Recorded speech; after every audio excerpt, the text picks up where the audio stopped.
Welcome to Donington Park. So, built in 1931 on the Donington Hall estate by the Wheatcroft family, it was later closed in 1939, not to be reopened again until 1977.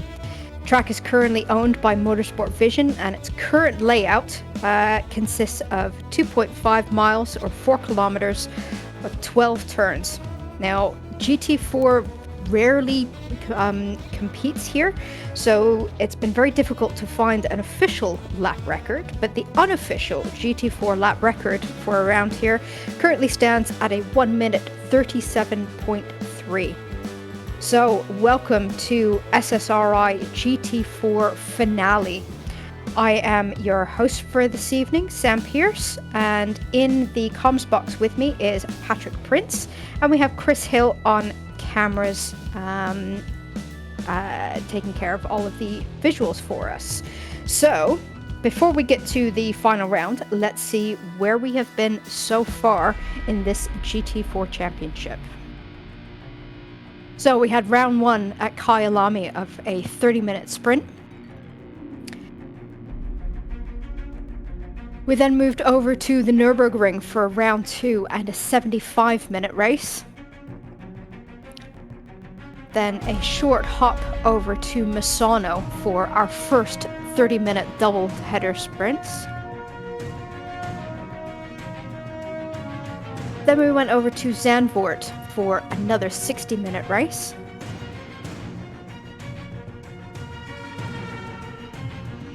And then round 5 was at Silverstone, again another 60-minute race.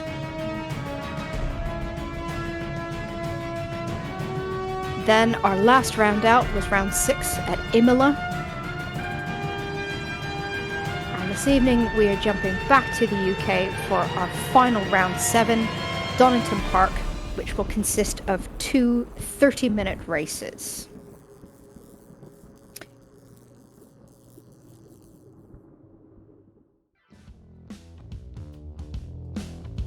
So let's have a look at the lovely Donington Park race circuit and see what our drivers are going to have to contend with this evening. So the lap starts out on the Wheatcroft Straight heading down to Redgate. You've then got the famous Carena curves and the old hairpin to finish out Sector 1. Then come through the old hairpin onto Starkey's Bridge, up into McLean, and then into Coppice. Coming back onto the back straight at Starkey's, through the S's, down to the Melbourne hairpin, and then into the final very, very tricky left-hander into Goddard's, back onto the main straight.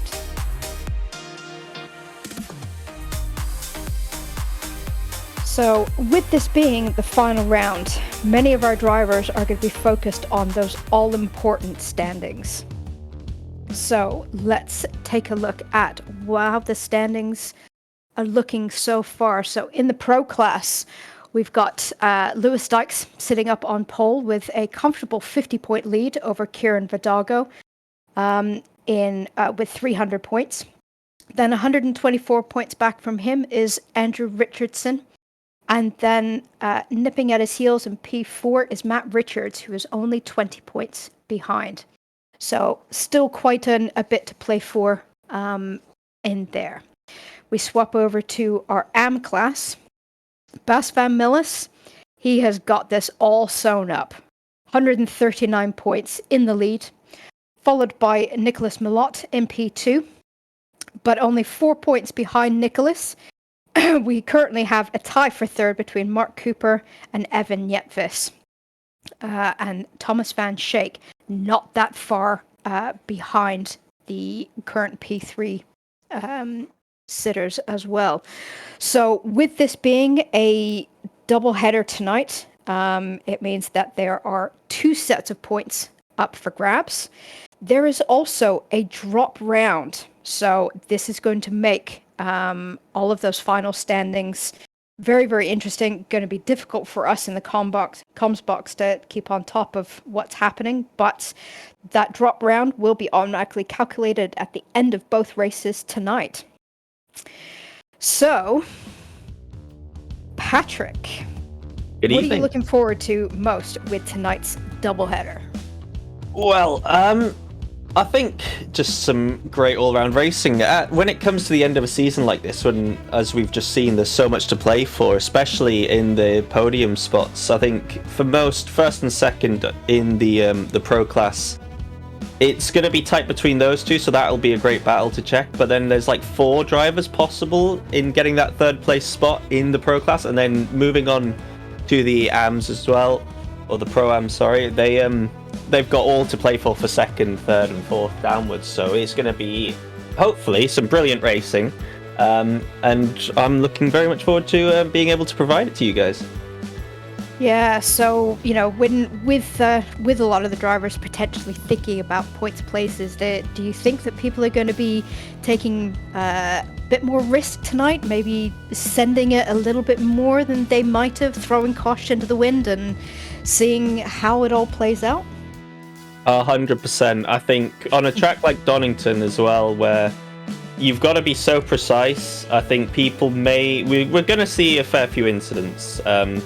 Although that's obviously my outlook from someone who's coming into this as a first-time viewer of this GT4 season as well. I don't really know how these drivers are on track, as this is my first time commentating on this. So it'll be interesting, and I'd be love to prove wrong and just get some brilliant close racing without much trouble. But just with the expectation that these guys are going to put on themselves to wanting to push for the top spots, and obviously even just get the win on the day if they don't have as much to race for in the standings. With Donington being such a forgiving track and there being no room for error, you can easily go off on your own here and lose countless number of places, spin out, end up in the gravel, you name it. So yes, I expect that to be a fair few incidents. Yep, it's definitely going to be an interesting one to watch. And, to spice it all up, we've got those 2 rounds, so there's going to be plenty of racing to watch. So let's head over to qualifying and see how our drivers are doing. And no surprise, Lewis Dykes is top of the leaderboard at the minute by a good half second over Kieran Vadago, but this is actually a little bit of a surprise based on problems that he's been having with his pedals this week, Patrick.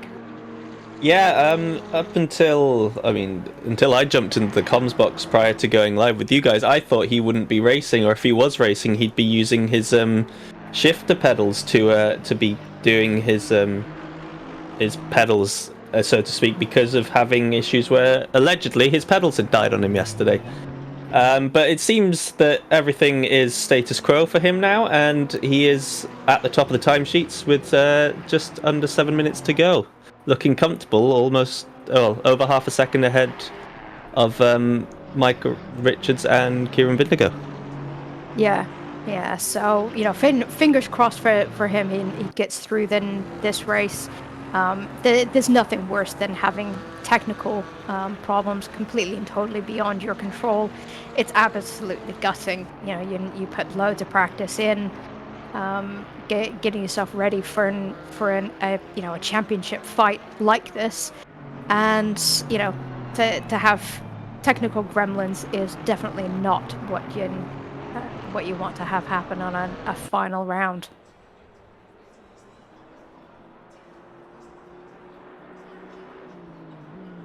Just see here, Andrew Richardson popping himself up into P2. People slowly seeming to get life in their tyres as they push the boundaries of this track. We see just there, out at turn 1, a little bit of a slide coming on. I think that's actually somewhere we're going to see a fair few incidences.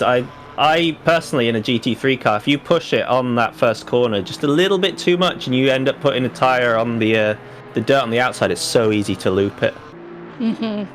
Yeah. You do not want to be the first car in the order going around there either. If not, you'll be collected by a couple behind you. So yeah, very, very much people are going to have to be keeping their eyes open in front of them.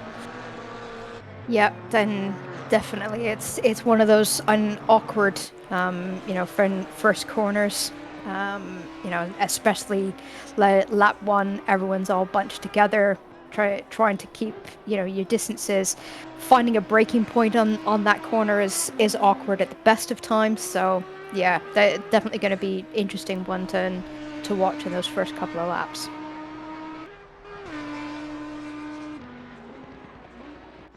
Sailovic did just get himself up into P7 there.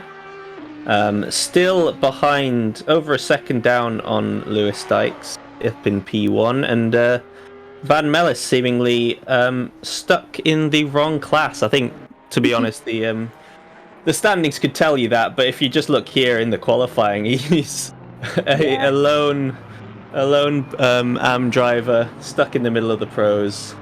Yeah, Which and then, is always a good cushion to have, I suppose, when you don't have to drive overly aggressively with everyone else around you. yeah, and then this has been the story of this season for Bass. And always consistently doing very, very well. And yeah, I fully expect Bass to be in the pro class next season.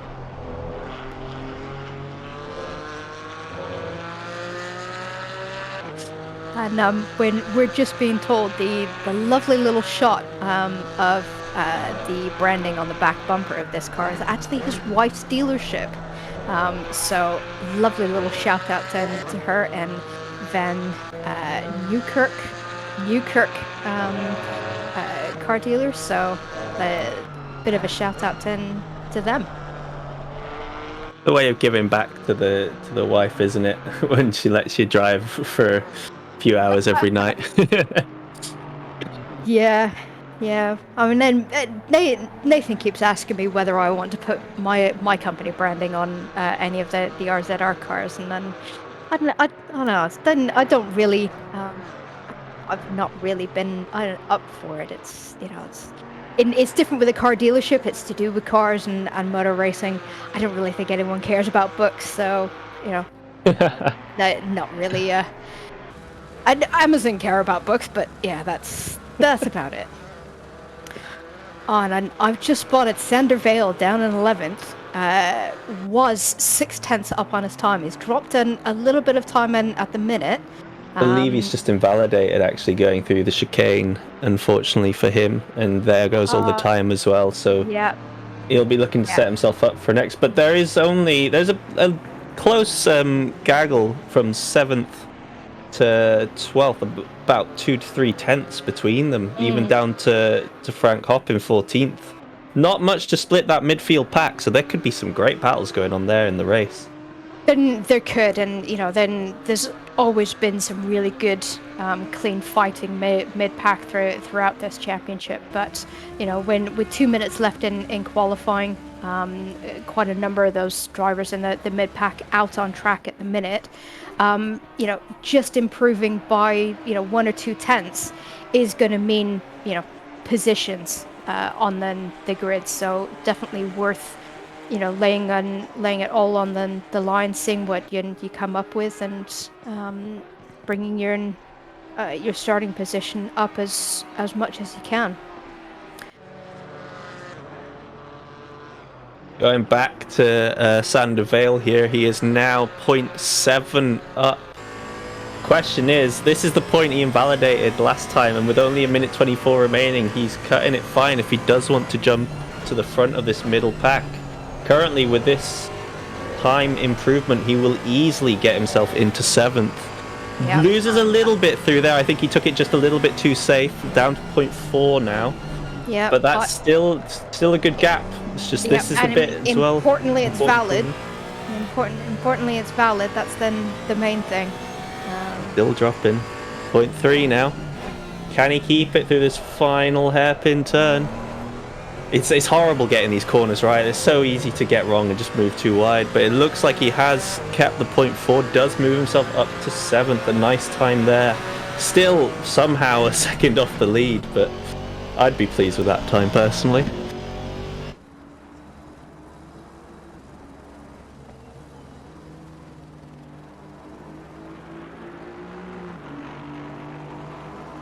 as we join Daniel Hoekstra in the Aston Martin Vantage, currently 0.4 up on his time.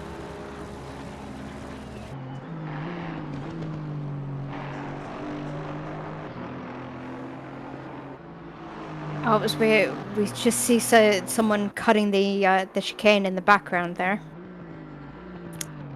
which I think might have been Thomas Van Shake. Hoekstra here looking to be falling upwards along the qualifying positions. Cheeky shout out to his name there, but he's gone so deep here, he's missed his braking, and unfortunately for him, that means he will be starting from the back of the grid. The horrible commentator's curse there from me, I apologise, my guy. What a shame that it is now going to be, lucky for me this isn't being broadcast live, so I don't get all the hate in chat for it, but soon enough I'll have all the DMs of people having a go. But it looks like lots of invalidations coming through on this final go. Only 2 cars maybe still pootling around, 42 and 19. And none of them up on their times from what I can see, so I think that is job done. As Sander decides to straight line at Redgate. So while we wait for the grid to form up, Patrick, when we were speaking before the before we went live, that you've not done very much GT4 racing at all. And is there any GT4 that you've been doing recently at all? I've done, well, not recently, but I have done some laps around Bathurst, Survival of the Mountain, in the Audi GT4. Now that was painful, as there were only 3 tyre sets allowed for the whole event, which included practice and qualifying. That just sounds like a nightmare. By the end, I think I had 2 big moments, both cars going off in front of me. The blind corners coming down the mountain, can't do much about it. Ended up flat spotting one of my tyres following the crash, and just had to keep fighting because I'd already flat spotted my other set. Oh no. Besides that, I've done, I think, a couple events, Kyalami and Barcelona in the McLaren. I very much enjoyed them. It's such a different style of racing where you just don't have that top end speed compared to the GT3s. I mean, normally people always go for the faster car because as racers we like to be on the limit. Yeah, you like to drive faster, and the best way to drive faster is just to pick the faster car. But I think sometimes driving faster takes away from some of the best aspects about racing, which is the close battles you can have on track. And I think GT4s, it's a lot easier to get that closer battle because you're driving at the slower speeds. You can be a little bit more door-to-door, a little bit more bangy, so to speak, with each other. And it doesn't take as... You can take more of a hit, I think, before incidences really sort of devolve out of hand. Obviously, it still comes down to clean racing. You don't really want that to happen because picking up damage is a downside. It's going to affect you in the long run, especially if you constantly keep whacking door to door. But side by side racing is the best thing you can have, really, when it comes to any style of racing, whether it be real or in a sim like we do here. And I'm expecting and hoping for a lot of that tonight. Yeah, and I would completely agree with that, because then the speeds are just that little bit slower.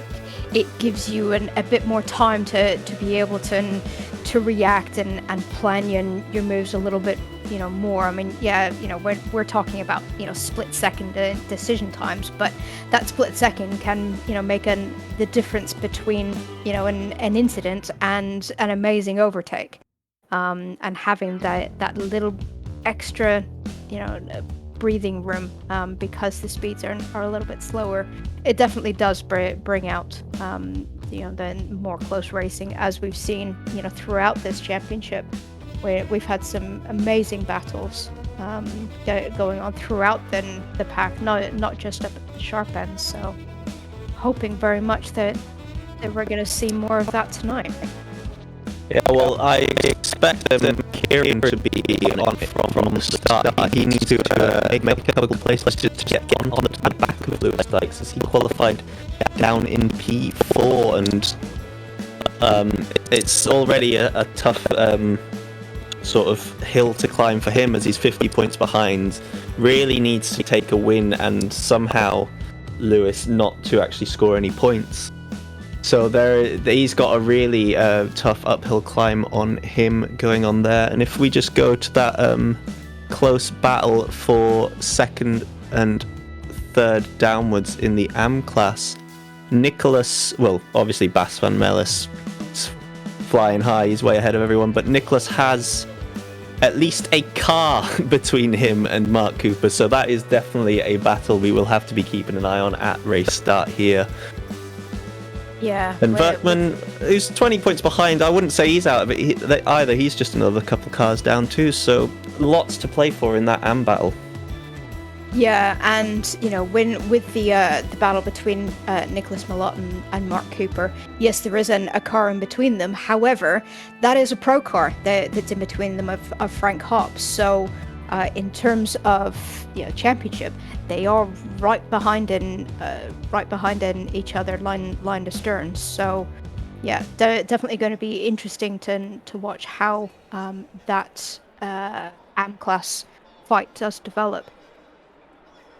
Evan and Thomas as well, just a little bit further down in 18th and 19th, as we prepare for the formation lap soon to start. Looks like a sunny day. I don't know if we have variable weather in the GT4 league. Could you? No.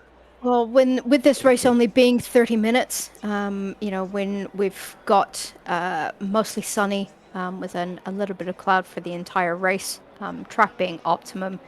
Current temperature is sitting at 23 ambient, 30 on track. So yeah, it's all going to be good. So as the cars start out on their formation lap, let's just have a quick rundown of what that qualifying order was. Obviously, we had Lewis Dykes sitting up on P1 with Andrew Richardson lining up alongside him. Row 2, we had Matt Richards, followed by Kieran Vidago.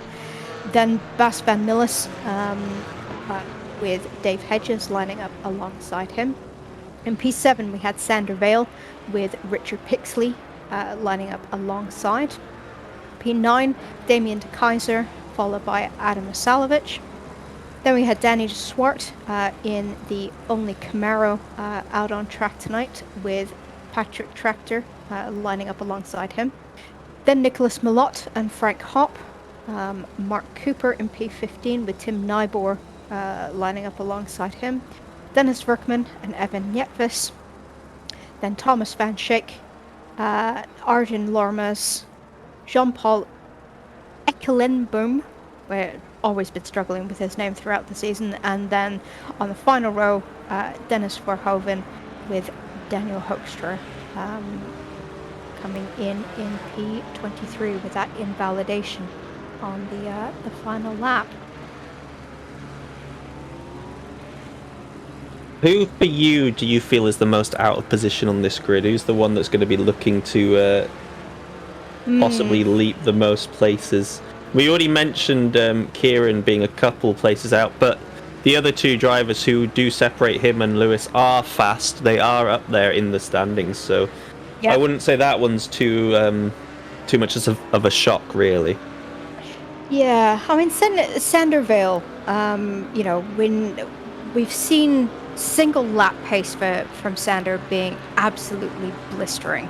I don't think his current P6 position in the championship is overly representative. I think he is capable of doing a lot more. So in terms of who I think has got amazing potential, Sander Vale is definitely one that I'm going to be watching next season. Alright, well, final corner is we just come around it and the drivers finalise their grid positions. Looks like Richardson's going for a bit of a cheeky position on race start here. He's actually already overtaken Lewis. And yes, as we go green, Richardson does end up getting himself a drive-through. That is very unfortunate, but just a little bit too eager on the throttle prior to the green lights. Yeah, it's easily done, but yeah, it's an instant slap on the wrist from the game. But everything else looking nice and clean, and as we head back, watching through the pack, not seeing any yellows as of yet, which is all good. Matt Richards looking like he may have just got a move through on Richardson as well. Everything looking clean and good so far. No, he's actually ended up dropping a few places, maybe a little bit of a bump. Now Kieran looking up the inside, can he make the move stick? As we go in 3 wide a bit further back. Somehow it's still all looking clean and tidy. These two side by side once more going down into chicane. Who is going to give way here? Looks like Kieran's got the straight line speed. Can he put the nose in enough? Yes, he can. Great move from him. Now up to P3 on his hunt for Lewis. And with Richardson having to jump out the way for a drive-through, this is perfect for him now. He's got the man in his sights. Yeah, he just needs to close up that second gap. You know, he can almost forget about Richardson and just concentrate on keeping his lap times clean, consistent, keeping out of trouble. He's got a little bit of company behind him with Matt Richards. He's not going to give up that position very easily. Currently only 3/10 back, so he's going to have to watch his mirrors. Looks like we had an incident on the Melbourne hairpin there. Adam Asailovic has dropped all the way down to last, unfortunately. I think we caught a glimpse of that when we were watching the front runners. There was a point where 3 or 4 cars were wide as that little bollard goes flying. Richardson's yet to take his drive-through and decides to start beating up the course for giving him the penalty. To be honest, I'm surprised that bollard has lasted then this long. You know, that and the tire stack into the S's never ever last very long on here. No, and we just see actually there Richardson going a little bit deep and has had to give position to Kieran, and actually now, oh no, there's a little bit of a love tap, just a slight difference in the braking speeds, but doesn't look to have affected anything. I expected more of a wiggle from Andrew's car, but it looked pretty stable. It's just, I think Richards didn't quite realize the speed difference going into the braking point of the hairpin. Yeah, and then it looked like it was, you know, quite a fortunate tap, being completely square on. Didn't put Richardson's car out of shape, as in he dives in for his drive-through. And unfortunately, with the pack being as tightly bunched in as they are, this is going to knock him right down the order. Looks like he might be able to come out attached to the back end of the field, so he won't have to do too much time trialing until he can, you know, start battling with others once again. As we now move on to Dave Hedges here, in between the Porsche sandwich of Van Mellis and Vale. Looks like Vale's got a great run on him coming through the old hairpin and Starkey's Bridge, but the McLaren looks to have a bit of a grunt on the straight line.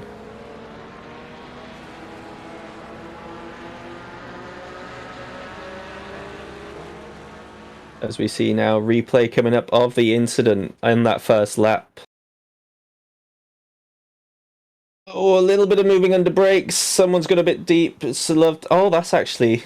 Oh, okay. We've got a bigger incident going on. That's a hefty one. But Adam did the right thing there actually, and just continued driving back the wrong way to get out of the way there. The first incident was so minor for Adam, and unfortunately, he looks to have actually been the one to end up worst out of it all. But I think by putting his foot down, dodging all the traffic, although he ended up at the back, he's probably kept his car in much better nick.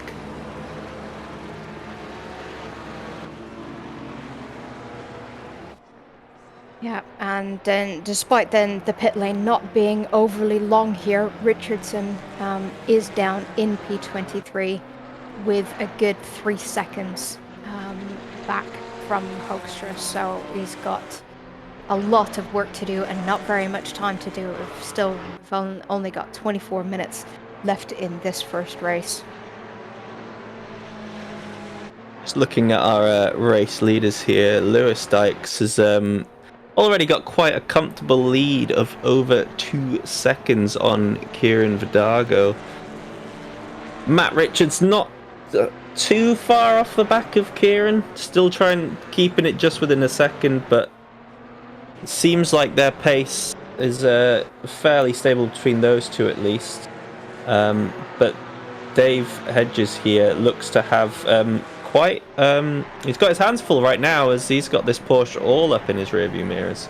Yeah, this is Sander Vale hunting down Dave Hedges. Currently only 4 tenths between them. And as we've seen, then this battle has been going on for a couple of laps already. And I know that Dave Hedges is very, very good at defending, is very, very good at placing his car in just the right spot to be annoying to cars behind him. So Sander is going to have his work cut out for him to get this move done. Looks to be just pushing a little bit too hard right now, as we saw him run slightly wide out of Goodard's and on to Wheatcroft Straight, which I think, unfortunately for him, that's the one spot you really want to get your foot down as early as possible, but keep it on track, because you pick up so much speed there if the driver in front of you makes a mistake. And I think going into turn 1 is a big spot for pouncing, as is this corner here.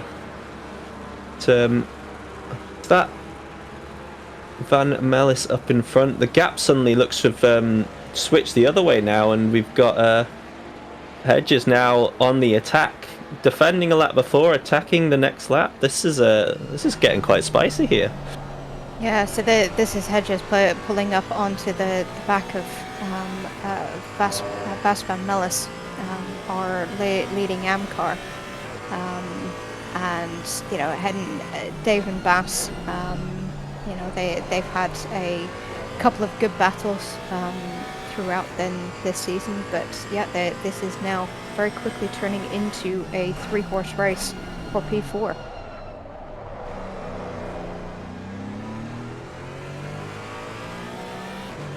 Down the order slightly, we see Richardson's now got himself up into 20th. His fight back through the field has begun, and he looks to be dispatching the lower end drivers at a rate of knots right now. Yep, that's the start of a very, very good recovery. Oh, he's actually just been caught up in quite an incident. I don't know what happened in front of him there, but we did just see the Mercedes of Eichenboom giving him a little bit of a bump in the back, and just there is a bit of a dive bomb from Hoekstra, I believe, into the final corner. There's a lot going on at the back. Not quite sure what's happened there. We only caught the sort of middle part to tail end of it. I think there was a little bit of an incident prior, which is probably why Richardson was quite slow through the hairpin.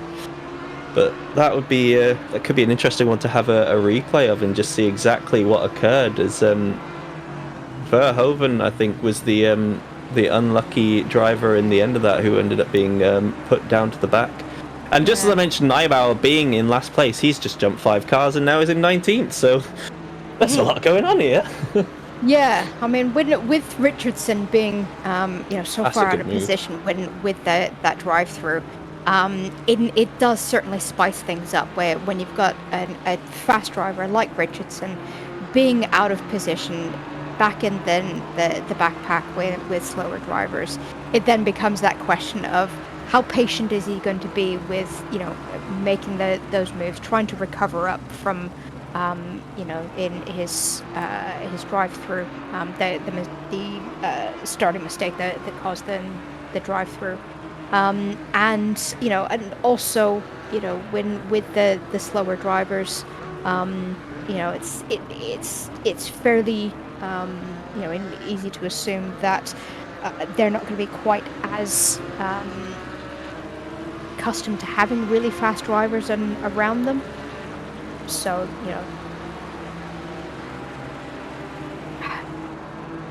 having that pace difference can make things complicated, not only for the faster driver, but also for the slower drivers as well. And unfortunately, incidents do happen. So here we're just going back to the start of the whole incident. So we've got a brilliant move from Richardson on Eichenboom, and so these two were the cars that we saw with that little bit of a bump through the Melbourne hairpin. But I think it probably started further ahead, as they get a great run through, the cars in front not looking too quick, And battling with each other. Looks to be, is he going 3 wide? He thought about it. Little bit of a tap. Oh, and Kieran's just gone a bit too deep, and it's just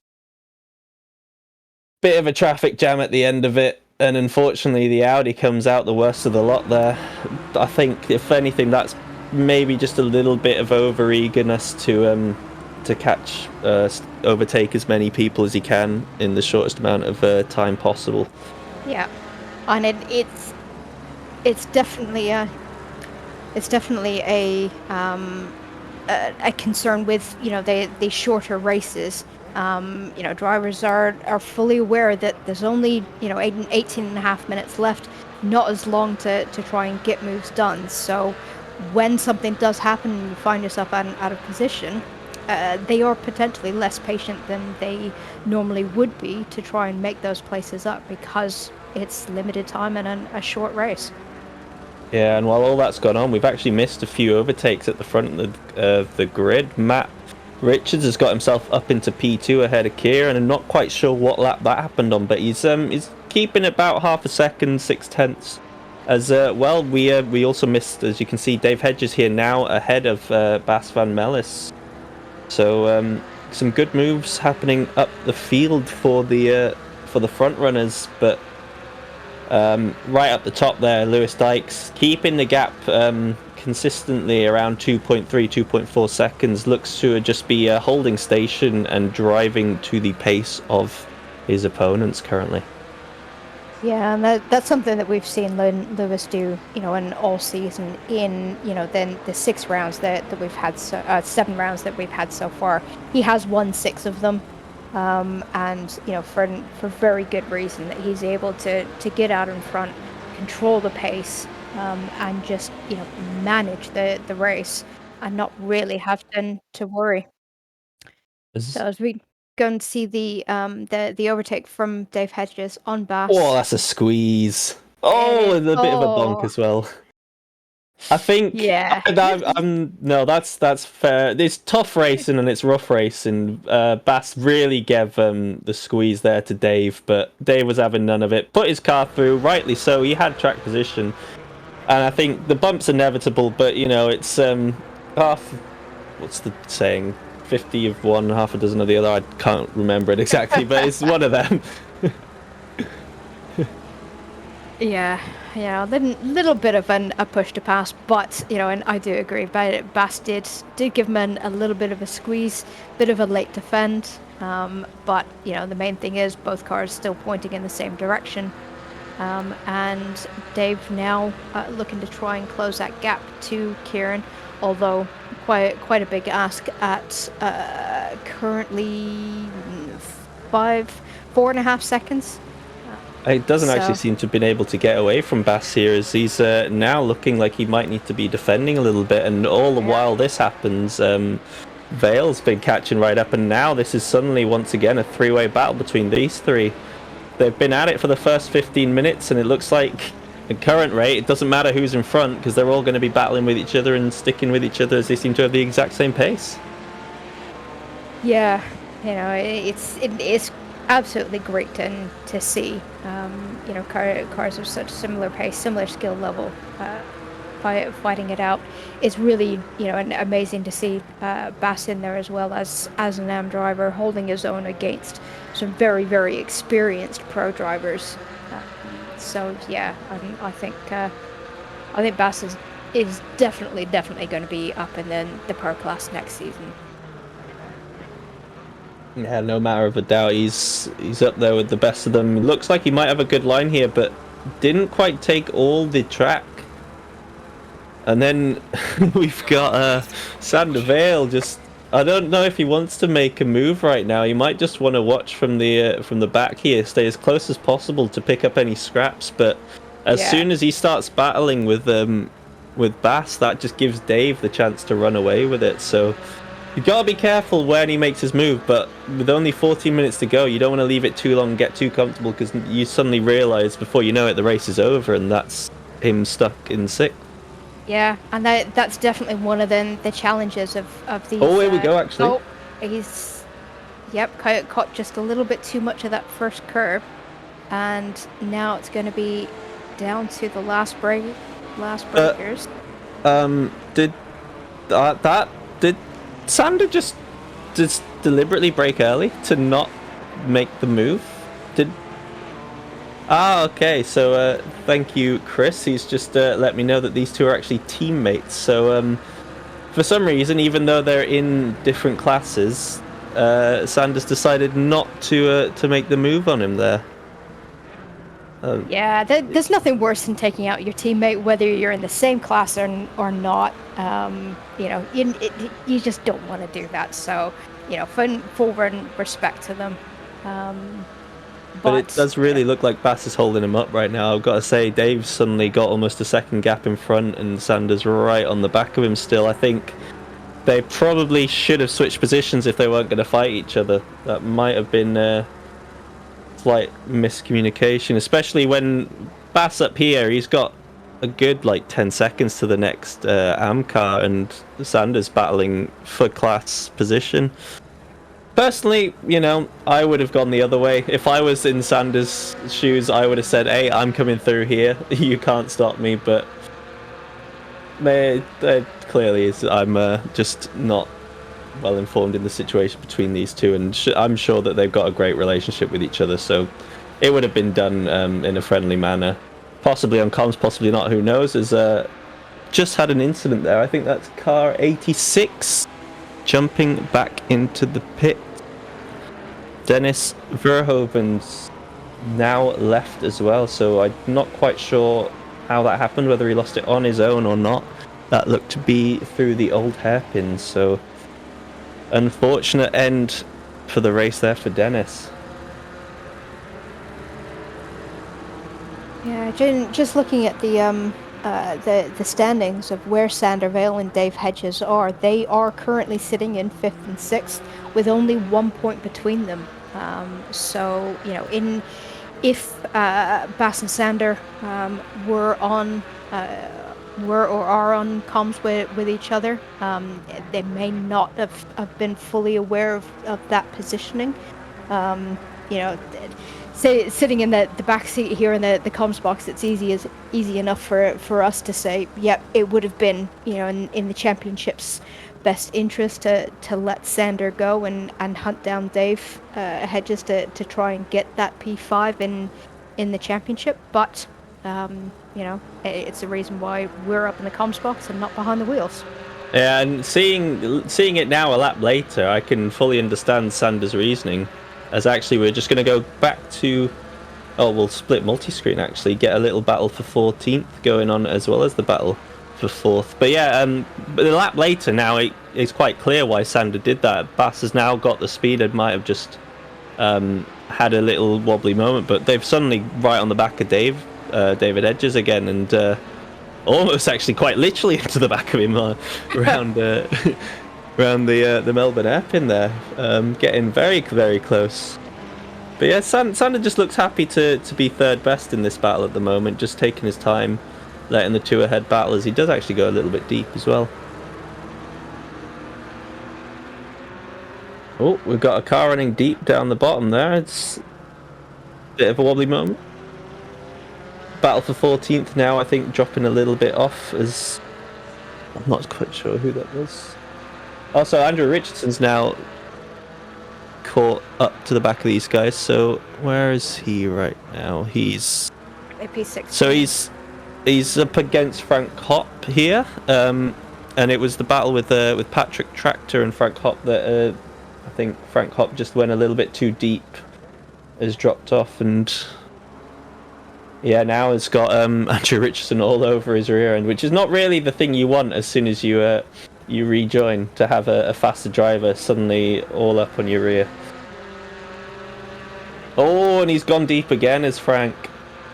Pushing a little bit too hard right now. Andrew says thank you very much, I'll have that. And Frank's now got to hope he doesn't lose another spot here, but the speed difference looks to be quite close. He's gone for the lunge on the inside as Thomas Van Schaik. Very respectful though on the inside, but can't tell what's going on here. Has he made the move stick? Oh, Frank's gone a little bit deep again. Yeah, just really pushing too hard right now. Frank maybe having an issue with his tyres being slightly overcooked. But Yeah, that's a horrible lap for Frank to just show up on screen there. Chris, you've done him dirty.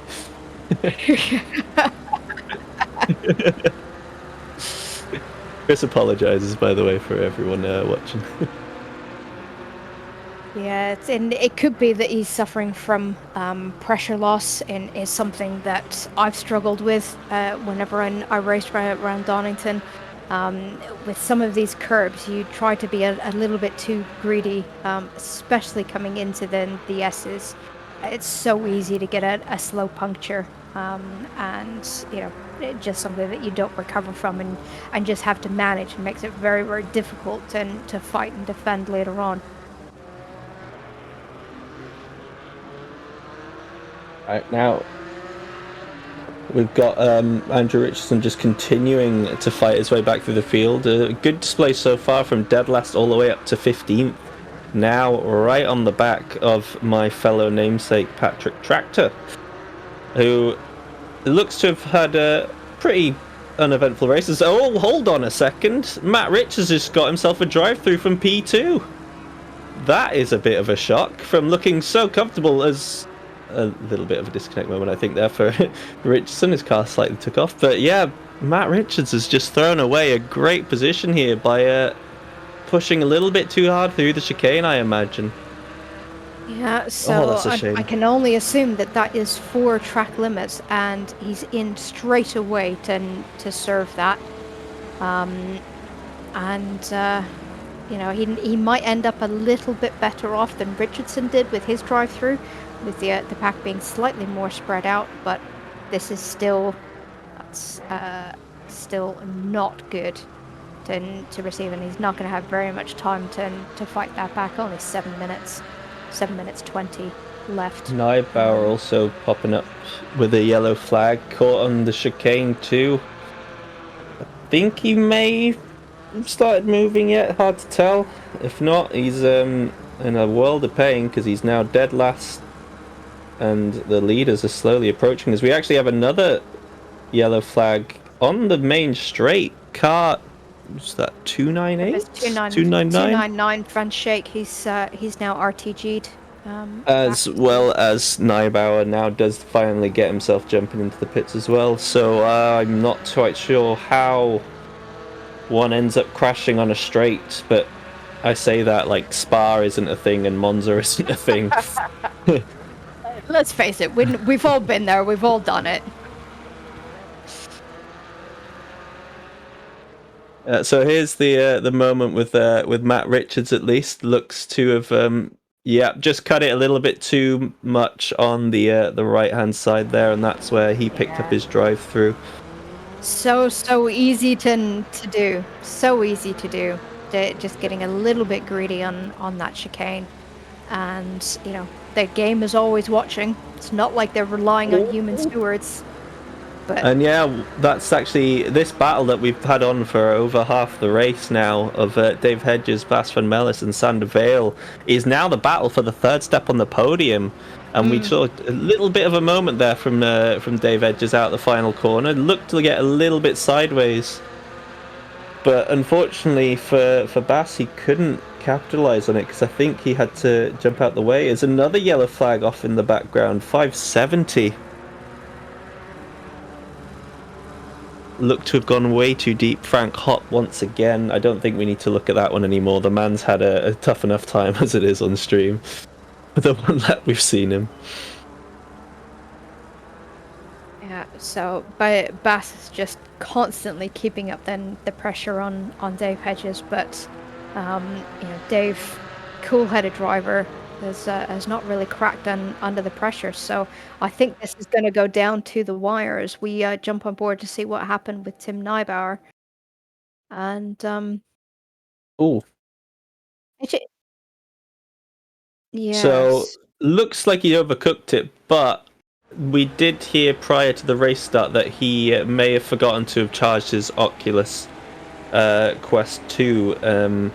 So that could be the reason for his disconnect, simply just his hardware running out of batteries. We actually, during those replays, it appears that Sander Vale has got past Van Mellis here and is now right yep. on the back of Dave Edges.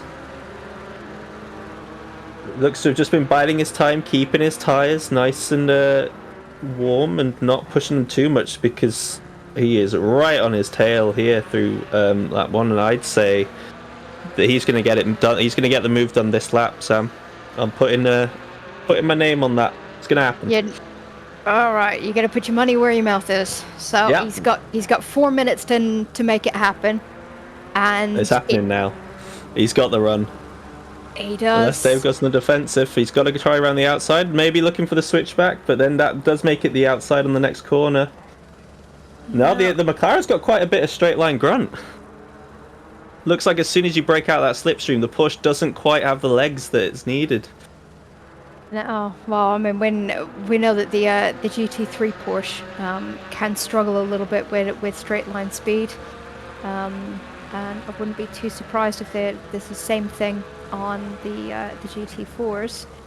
Ooh, that got a little bit close. I thought Dave compromised his line, but in fact it was Sander Vale just pushing a little bit too hard and had to really step on the brakes to avoid collision, and I look to have been proven very much wrong here, because with that little error, Dave got a good half a second of a little bit of a respite, I think, for 1 or 2 corners. Yeah, I'm definitely not one to bet against Dave Hedges, but yeah, I think this is going to go down to the absolute wire. With the last lap from Lewis Dykes of a 1:34, I reckon it'll be this lap and one more that Sanderville has to get this move done. But now Bass is all over the back of him, although he does look to have just run a little bit too wide. So the final podium spot, will Sandervale be able to take it, or will Dave Hedges be able to hold him off? He's had pressure on him from behind as soon as he managed to get past these two, about 20 minutes left of the race, and he's been able to keep him behind him so far.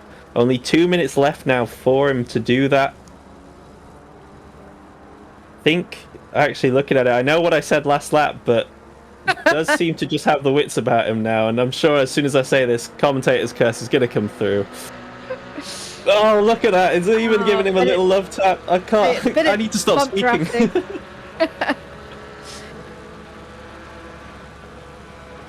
Yeah, I think this is going to go down to the wire. Where is Dykes? Dykes is just coming out of Goddard's. This will be the last lap then. So this is Lewis starting then the final lap.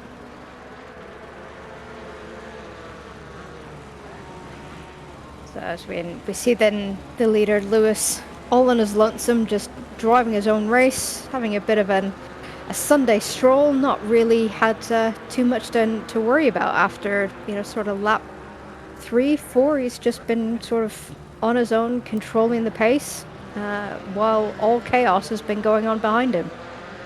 Just to add a little bit more spice to this third place battle, as I think you mentioned earlier, David Hedges is 1 point ahead of Sander Vale in the standings. Yeah. So will Vale try and make a lunge, or will he just see if a move presents itself and settle for the points, hoping to outqualify him for race 2?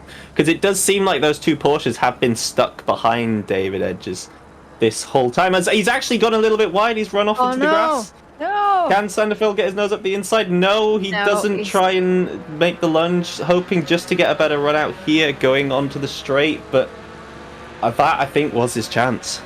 I think then that was it.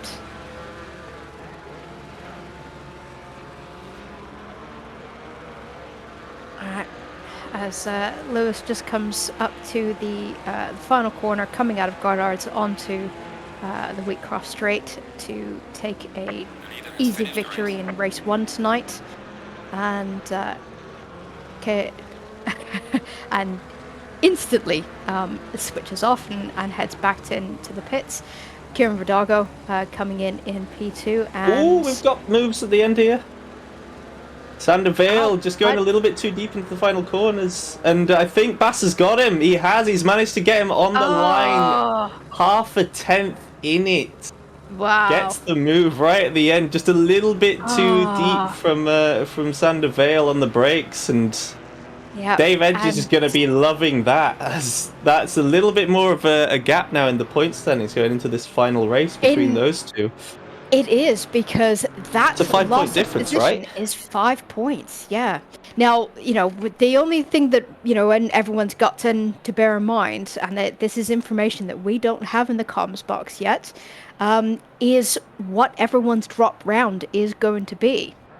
So, then the points that we're going off of from the SGP standings don't take into account that drop round yet. So it could very well be, closer than we think, or, maybe even further than we think. But definitely interesting race 1, and we've all got it again to do for race 2. Unlike a lot of doubleheader sprints, we are going to have a full another qualifying session. So this isn't a reverse grid scenario or anything like that. We go into a full round of qualifying, and then another 30-minute race where we do it all again. I can't wait. Based on this first race, it's going to be a brilliant second one. And just a shout out. I think we saw Andrew Richardson's beaten and battered Porsche right at the end there. Managed to get himself all the way back up to P11. Yep. I think Dennis Bergman actually lost 2 spots on the final corner. Maybe an incident there. I'm not too sure. He did look to be going a little bit slower in his Mercedes. I know Evan jumped him, but maybe lost even another just there.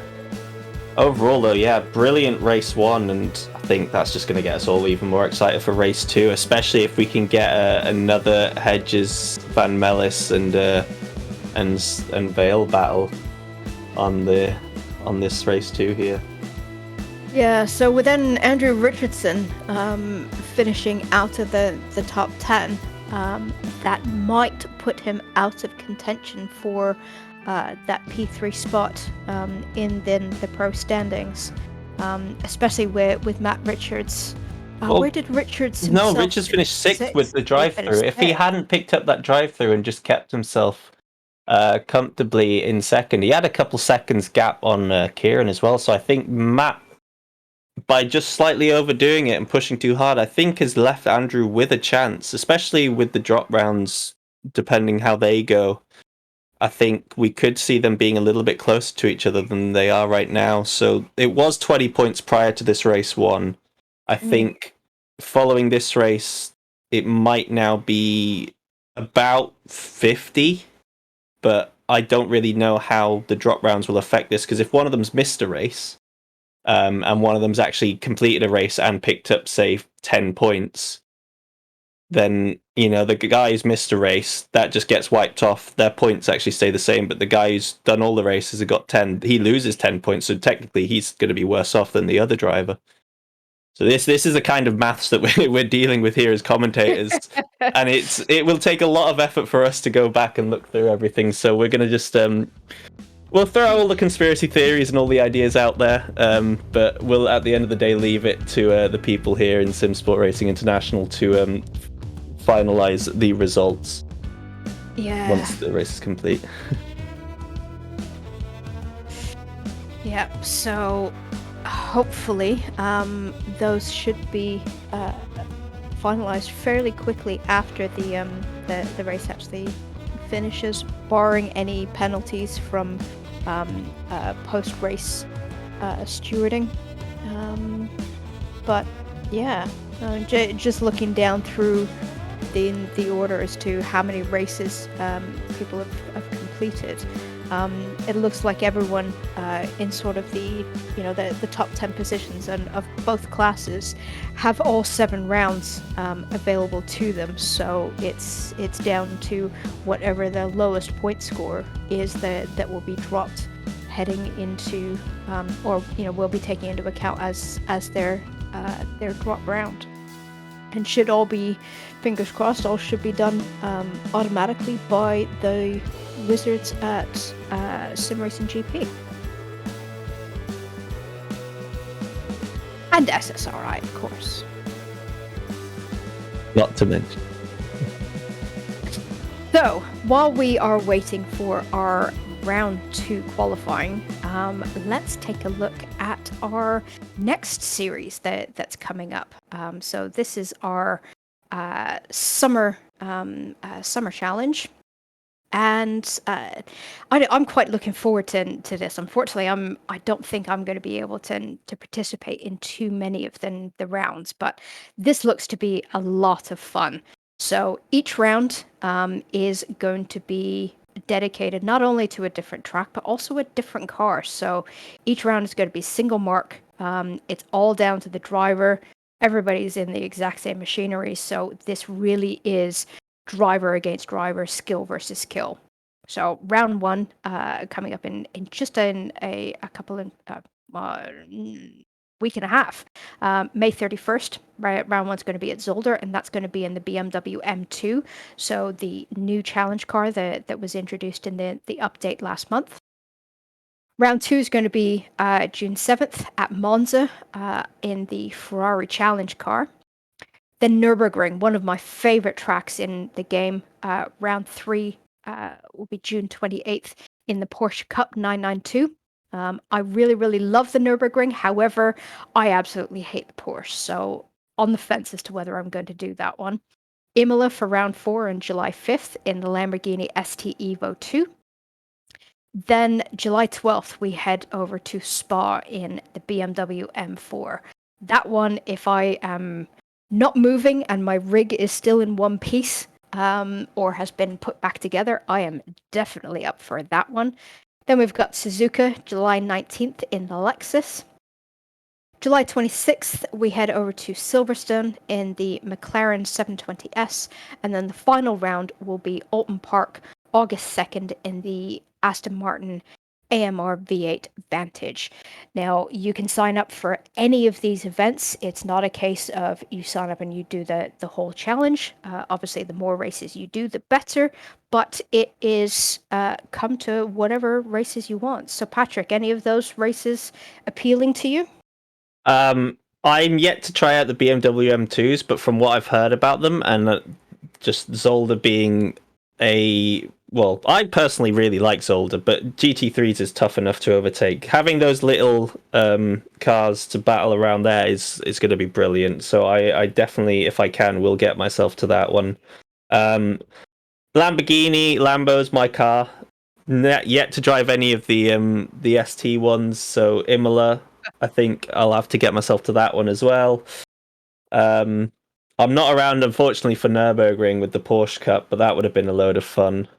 Monza and Ferrari scares me. That sounds like a recipe for disaster. You got the fastest cars around with the worst brakes around, and 3 chicanes on probably at the fastest circuit where the most incidences generally happen. Oh, yeah. Good luck to everyone competing in that one. It'd be good fun to watch, though. But yeah, I think overall is just a really good combination of tracks and cars, and should be a good laugh. Yeah, yeah, should be really, really good fun to watch. So, if anyone can come along to any of those rounds, I'd love to have you. And if you can't, come and join on the commentary.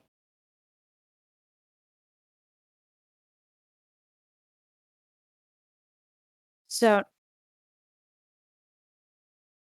So we're just hearing from Chris that the idea behind then this series was to try and match the cars to the track. So the national car of that national track, obviously, within a couple of exceptions that we just can't manage. Zolder, not really a car manufacturing um, uh, country, but uh, Nürburgring, Porsche, yep, definitely. Uh, the two rounds in the UK, Silverstone and Alton, being the McLaren and the Aston Martin, should all be good fun. So, yeah, the kind of then the reasoning being behind it all, and yeah, should be a really really good fun series. So let's head into qualifying two. And are you noticing the time, Patrick? 8 Yeah, it's a p.m. little bit darker. The lights are on. Yeah. I don't know if we'll get quite to full night time, but if this is qualifying, I reckon. Actually, we can check this, can't we? What time is race set for? I believe that could well be like a 9 a.m. start, so it could be pitch black. Which Yeah. that I personally don't like the sound of that. It's definitely going to throw it some will- cat amongst pigeons. Yeah, we might not be able to see too much as commentators, Yes, but we're going to struggle. it'll be even tougher for the drivers, I've got to say, because this is not a track that looks to have any floodlights whatsoever. No, Um, no, so not much lighting around here. Definitely going to be dark. So yeah, this is definitely throwing a spanner in the works. I mean, and obviously all these drivers would have practiced and prepared for this, have setups ready. They would have known that it was going to be nighttime. But yeah, they definitely throws a cat amongst the pigeons.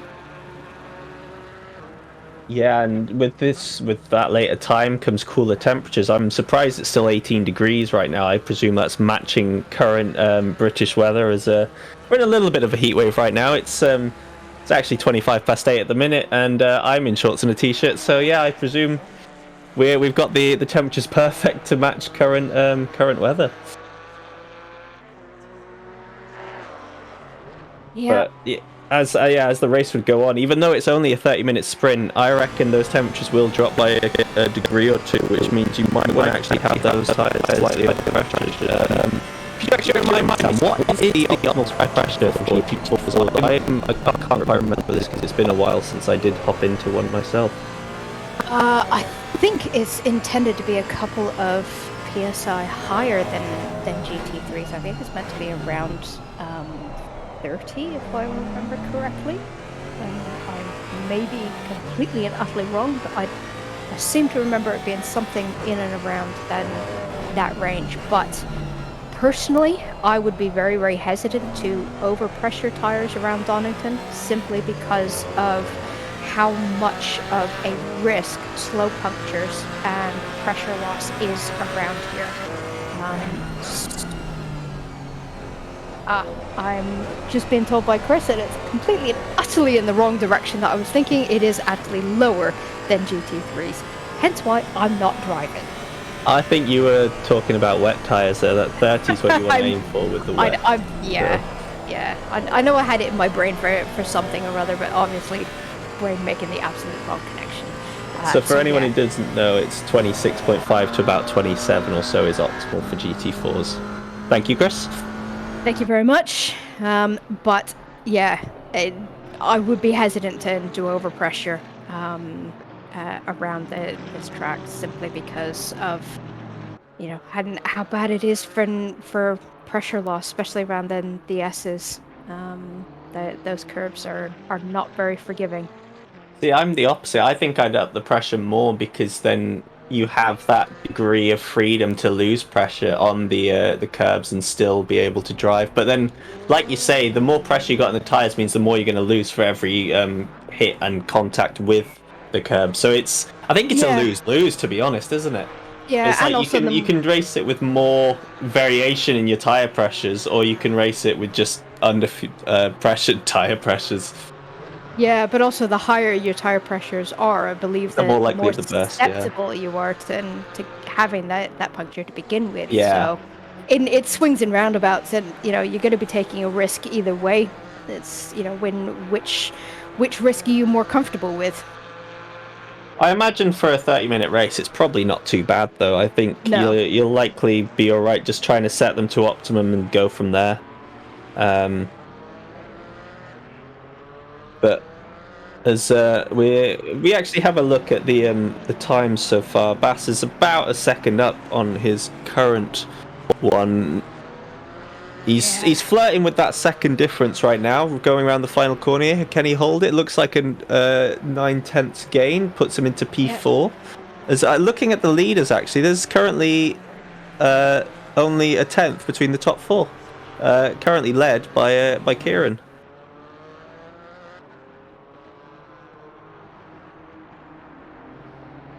Yeah, it's actually there's only hundreds between Kieran and Lewis, And Richards.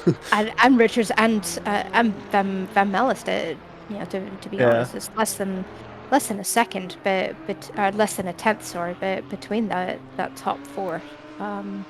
So very, very tight up at the sharp end. We did just see Dave Hedges there making a 3/10 gain to put him into P6. Richardson ahead of him by about a tenth and a half as we move on to Lewis Dykes.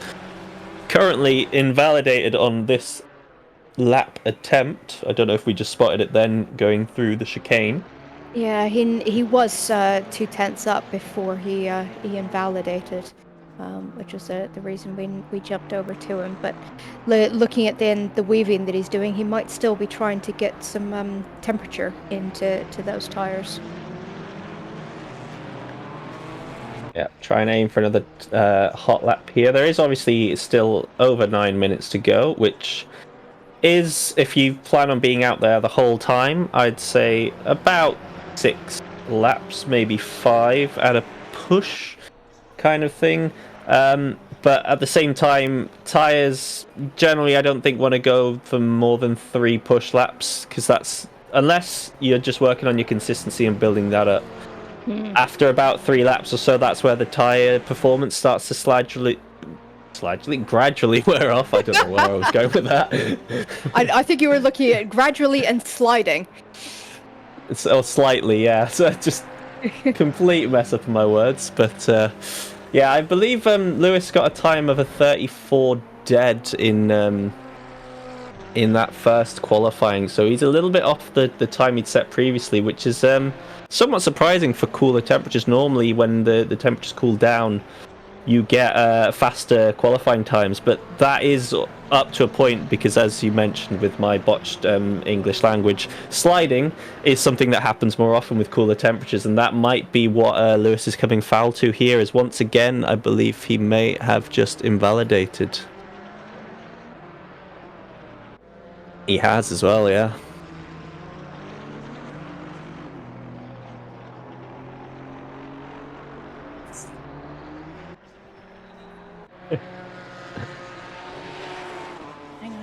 Give me 1 second, guys. Alright, so switching to Kieran instead, as we seem to have given Lewis a little bit too much pressure by watching him for the last couple of laps. So Kieran attempting now to improve on his current P1 position of a 34.6. He's not going to be comfortable with that at all, with how close the 3 underneath him are. And I don't believe he's got any gain or loss on his current time. It seems to be pretty neutral. But that's not to say that there's not suddenly a lot of time in one of these corners coming up, because I know just how annoying it can be when you go half a lap perfect and then you just completely botch up one corner, go a little bit deep and throw it all away. And then chasing a time like that, you just know that you want to keep it as close to the other as possible, and there's about 3 or 4 tenths up. But fortunately, Kieran couldn't improve there. Lewis does seem to be now 3 tenths up on this one, as Sandervale puts himself 3 places up into P6, closing in on Richardson in front of him. It seems like we can now jump to Lewis as he's made it through the chicane in one piece without invalidating. He is 4 tenths up right now on his PB. That will put him comfortably into P1. That's 5 tenths now coming through the final corner. It just drops back down to 4 tenths, but that is now going to be a significant improvement into first place for Lewis of a 34.2.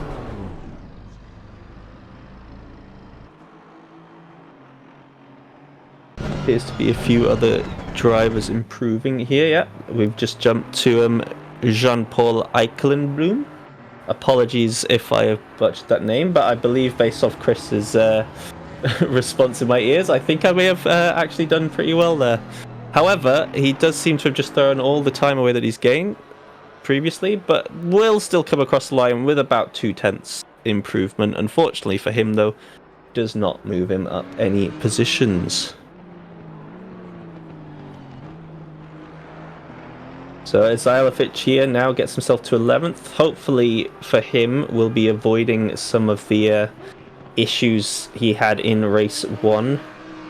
I mean, they didn't appear to be his fault at all, but he did get collected in an incident on that first corner through the first hairpin. So for him, fingers crossed, he can have a little bit of a safe race, as I believe Danny de Swartz coming across soon with a slight gain. Yep, moves himself up to 14th as well. Nice time there from the lone Chevrolet. Now Dave Hedges about 0.4 up. Should jump him a couple places. Yep, does get himself above Richardson, but still behind Van Mellis by just a 10th. Sorry, 100th even. That battle looks like it could still continue for a while, and I think Richardson being right in the middle of that could add to quite a spicy second race for us viewers and commentators alike. Yeah, it definitely looks like that. That battle between Van Mellis and Hedges is going to continue on into the next race. Sander is obviously not that far back behind those two with Richardson in between. So definitely looks like we're going to be up for another great final race. Unfortunately for Malott, he was about 4 tenths up and just ran it a little bit too deep into the final corner, lost all the time, and sadly that's just how it goes around Donington here. You can have the almost perfect lap and one wrong turn, one wrong move, just a little bit too deep, or tyres a little bit too much on the curb, as Hop has a little bit of a hop, skip, jump himself through the chicane. Does seem to be keeping time and actually improving, goes 6 to 3-4 tenths up, but then just as I say it, loses it all, going a little bit too deep. And unfortunately that's been the story of Frank Hop on whenever he's popped up on the broadcast. It just seems to not be his night as whenever we jump to him. So Chris has made the executive decision that I think we will leave him alone for a little while. As we're on board with Adam Salovic, currently 2 tenths up, just coming down the Starkey Straight into the S's.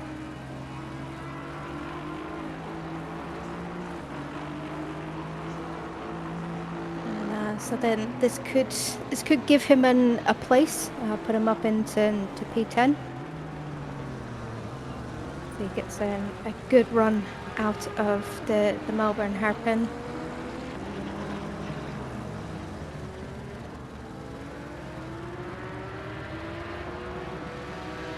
And as we cross the line, Fortunately lost it once again. It's, these final corners are really proving tricky in these conditions, and with it only getting colder, I think it's going to get even slidier, so these drivers are going to struggle even more. Probably maybe want to pull back their braking point slightly, I think, because they're probably just carrying a little bit too much speed into them.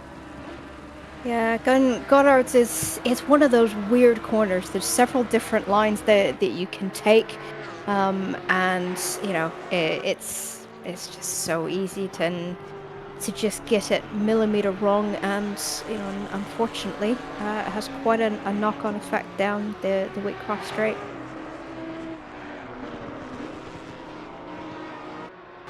But having said that, he's currently 2/10 up on his next lap, so we'll definitely keep an eye on that.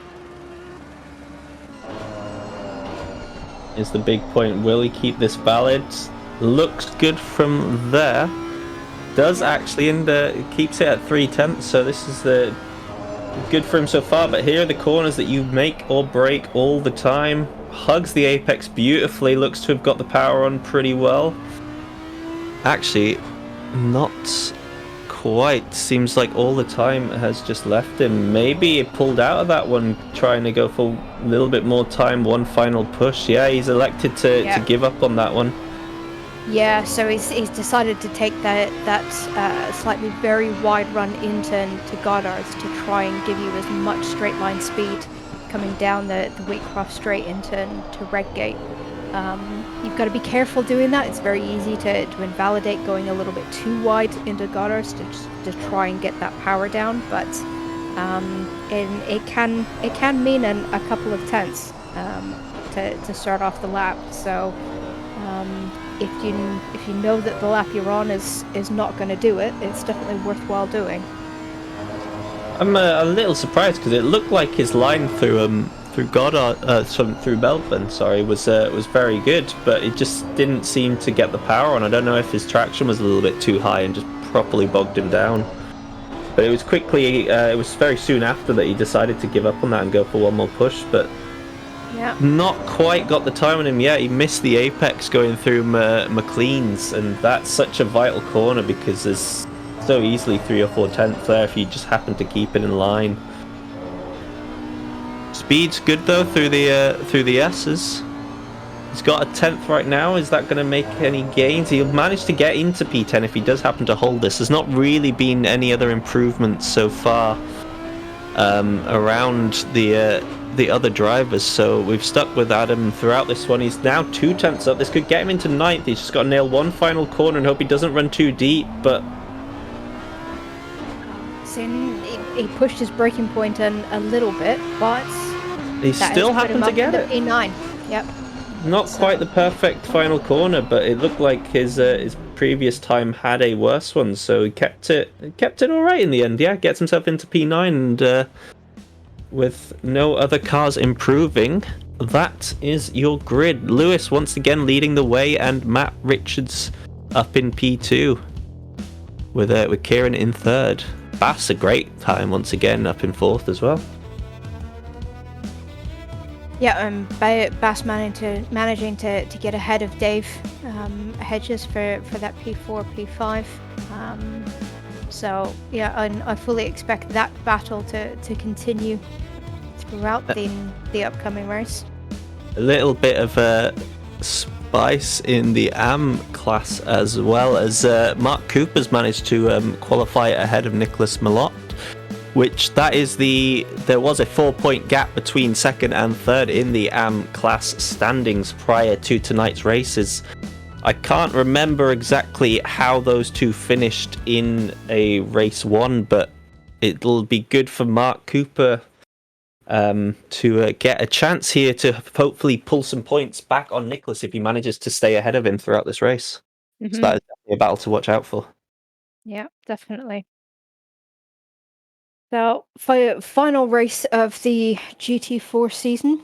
It's been really, really good fun commentating on these drivers. Not particularly my favorite class to race in, but definitely enjoyed commentating on the races. I know this is your first time in the comms box with us for GT4s. How have you enjoyed it so far? I've really enjoyed it. In fact, I've been watching this thinking, oh, you know what, this looks very enticing to race next season. You're going to be a convert, are you? Well, it could well happen. They do look very exciting. It just the close battling, but Chris has just put his foot down and said, no, you're staying in here, you're commentating. So Maybe it'll have to be, instead of just driving both GT3 and GT4, I convert and make the switch over, give the GT3s a break for a bit. We'll see. We've got time, plenty of time to decide between then and now, with the summer event going on in the meantime, which you should all get yourselves signed up for. That will be such good fun. And at the end of the day, it is just for fun. You can come in with minimal practice as long as you are competent in the car and track and do not or are not a sort of danger to other drivers. As long as you can drive safely and have a good time on track and allow others to also enjoy themselves, get yourselves in. It'll be great fun. Yeah, I definitely agree. You know, especially with quite a number of the cars in the Summer Challenge being from the brand new release pack.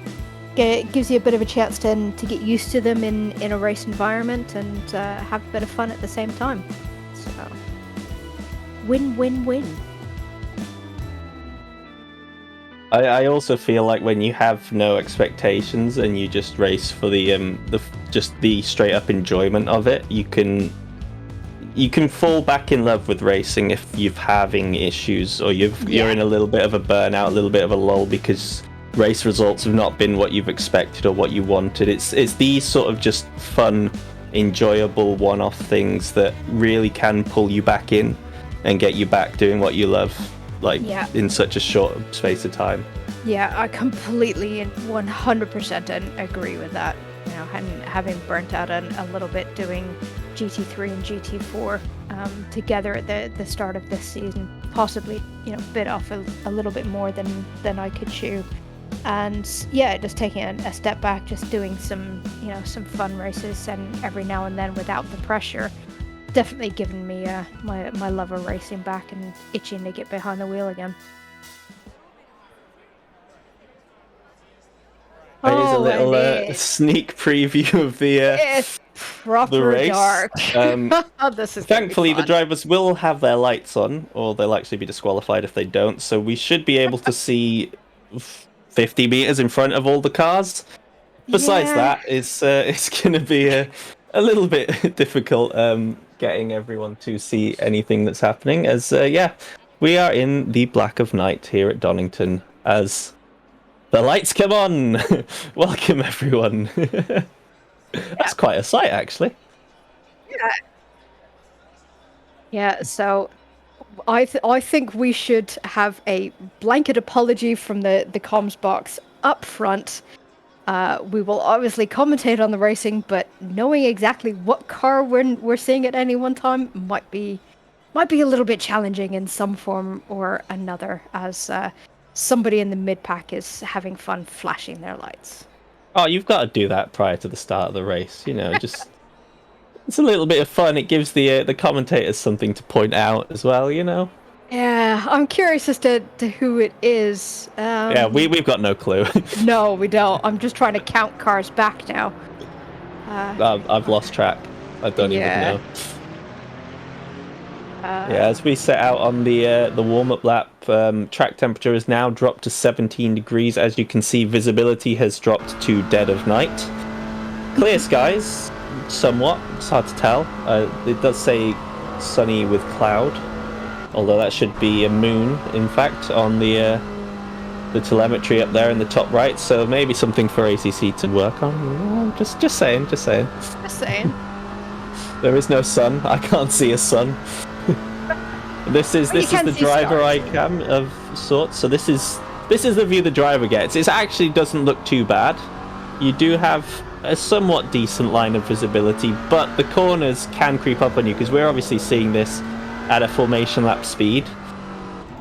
When you're going flat out, I hope all these drivers have memorized their braking points, or at least have a good awareness of where they are on the track, because we could well see for the most part we had a clean lap 1 up until we got into the hairpins at the end. I get the feeling it might not last that long, or last quite as long this time around. I mean, one of the things that I find difficult with racing at night is especially around a lot of the UK tracks, so Donington, Silverstone, Brands, all of those, all owned by the same corporation. All of their brake boards are destructible. So, like me, who relies on brake boards as opposed to other markers around, very, very easy to not have a Scooby-Doo where your breakpoint is once those markers go at night, because it's very, very difficult to find other references that are non-destructible. So definitely makes for good fun. That's actually a good thought. I normally have 2 to 3, but I haven't ever thought, what if I could only see one of them in the dark, Yeah. which might be the destructible one, because normally I go for some that are a bit further away from either the track, just say a tree in the distance or something. As we round the final corner here now, we've got Richards in P2. This time Yep. it's not being a quite good the same boy. name. It's well, it was Richard's son last time, who's a little bit further down. I think he was the one who got the drive through. But Yes, we are you're green correct. light racing here at Donington, the final race of the GT4 season. And it looks like Lewis Dykes has a clean start getaway for P1. Kieran had a little bit of a look at the inside, but couldn't quite get his foot down. And we stay in the same positions as we qualified in for the top 4. Yeah, and looking nice and clean on all the way down the order. Everything looking all nice and civilized for the moment. Looks very civilized, actually.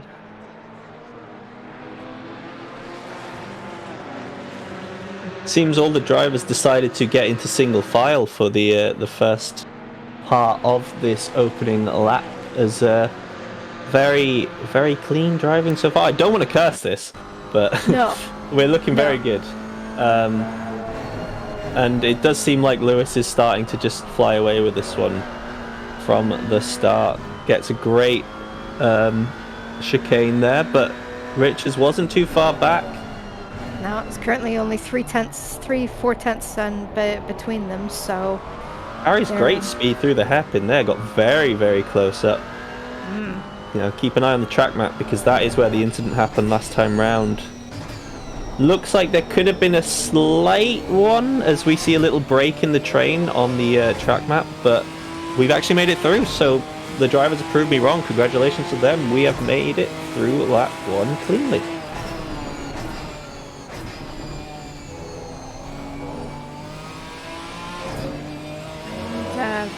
Matt Richardson definitely trying to hang on to the back of Lewis, not wanting him to romp away like he did in race 1. However, he does have Kieran Verdago for company, only 3 tenths behind him, so he'll be half looking ahead, half looking in his mirrors.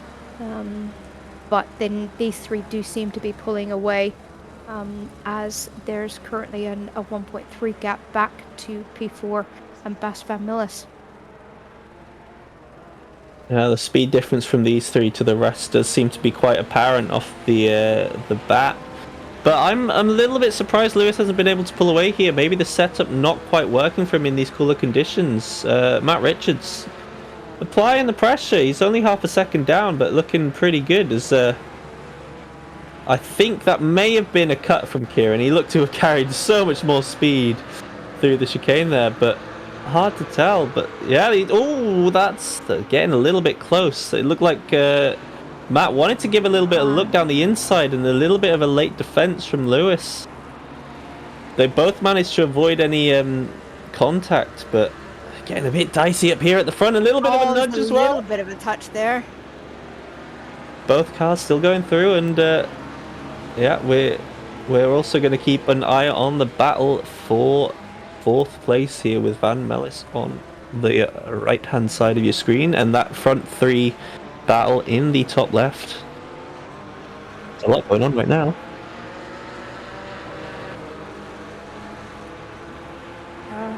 Down in the bottom corner is Andrew Richardson trying to put some pressure on Vas, who's already passed Dave Hedges to get up into P5. So definitely looking like he's on a mission to make amends from race 1. A little bit squirrely on the brakes there. Just, I think, slightly different braking points between him and Bass. Not sure if that's... Oh, it can't be car specific. They're in the same car. What am I on about? Yeah, just different driving lines. Clearly, who's feels more comfortable doing which. To be honest, I think that's a lot of Donington, because of how sort of windy the track is. There's a lot of places some people really like to cut the curbs, and some people don't. As we got to move for the lead. No, we've got big contact. Lewis keeps it. I thought Lewis was going to go around there. Somehow he managed to avoid looping it. Probably saw the contact coming and counter-steered into it as it happened. Yeah, but that's put Matt Richards down into the clutches of Kieran Vidago. Just looking behind, Van Mellis is holding up a train of at least 4 cars there. He's got so many people on his rear. But we can't really take our eyes off of this battle for the first either. Although, saying that, I think that little bit of contact might have just helped Lewis run away. We'll have to see what Kieran's decides to do here. Does he go on the attack to try get second? Because surely if he does, that means Lewis is just off in the distance.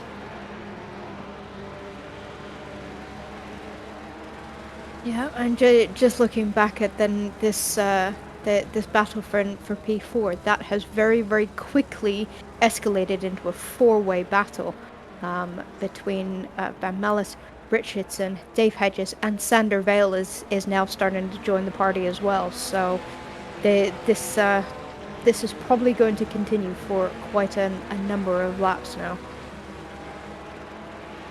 Uh-oh, we've had a car off at the back there. I am unable to see who that is, but I think it may have been Patrick Tractor. We'll update with you. We'll keep you updated on that for a second, but I do think that was the yellow flag that popped up there on him. If so, that is rather unfortunate, because he has fallen away off the back now, and it indeed was. So unfortunately, my fellow Patrick in racing has had a little bit of a moment and now finds himself a good ways down in the grid. Yeah, and so Sander Vale is definitely caught up to this pack of 4. He's now only 4 tenths back from Dave Hedges. So that's going to spice up, and it's meant that Hedges has dropped a little bit of time to Richardson, and Richardson is now free to fight with Van Mellis. Oh, little bump, both of them off the track. That's not great for either driver here. No, that is very off the track, and he's got to be Is he even back on the track yet? No, he's had to keep going off the track to avoid contact. Is he actually going to rejoin? What's going on here? What are we seeing? He's going to have to rejoin somewhere, my God. But no. That is brave. That is brave to keep your foot in, on grass, in the dark. It's a tough point of the track. It's like you need to rejoin there, but if you apply too much steering lock on the grass in the cold, you can easily spin off. And unfortunately, I think that was Dave Hedges who is going to be dropping fair ways down the order now. Just got a little bit of a love tap from Sander Vale, I think. Maybe only dropped to... Yeah, he seems to have only lost about 4 spots to 9th, as Silovic actually is the big winner in all of that. He's now up in 5th place. Wow. Nice, great start to the race from him. He was it 9th place we saw him start? I do believe so, yeah. He's no, 8th. Oh, and now Dave Hedges has actually spun around on the final corner as well. That's just gone from bad to worse. Yeah, obviously spending all of that time. Yeah, spending all of that time on the grass has probably not done his tires any good. Pressure is probably all over the place. Temperatures would have dropped like a stone. So yeah, I fully expect that McLaren to be a little bit of a handful until he gets his tires cleaned up. We're missing someone from the front three. Richardson, was it Richardson? No, who's had enough from the front three? Kieran's gone. Where's Kieran gone? Where has Kieran gone? Has he disconnected? Vidago seems to be missing. I think there may have been a disconnect there because Richards is just on the back of Lewis, and there is now at least a 5-second gap to Van Mellis behind. Yeah. I'm no idea what happened there. The order, and he's not in the server anymore. So yeah, I can only assume that was a disconnect. Oh, painful. So here's the moment with Dave Hedges. The little love tap there from Sandervale takes him off the track, and then just looks like he couldn't find a good spot to join us. Actually, there was contact on the other side. I don't know who that was, but 2 cars just went off on the left as well. There's one of them rejoining, and that's... So De Kaiser was one of them, and I'm not sure who the second one was, but that little bump just seemed to develop into a far bigger incident that anyone might have expected there. Yeah.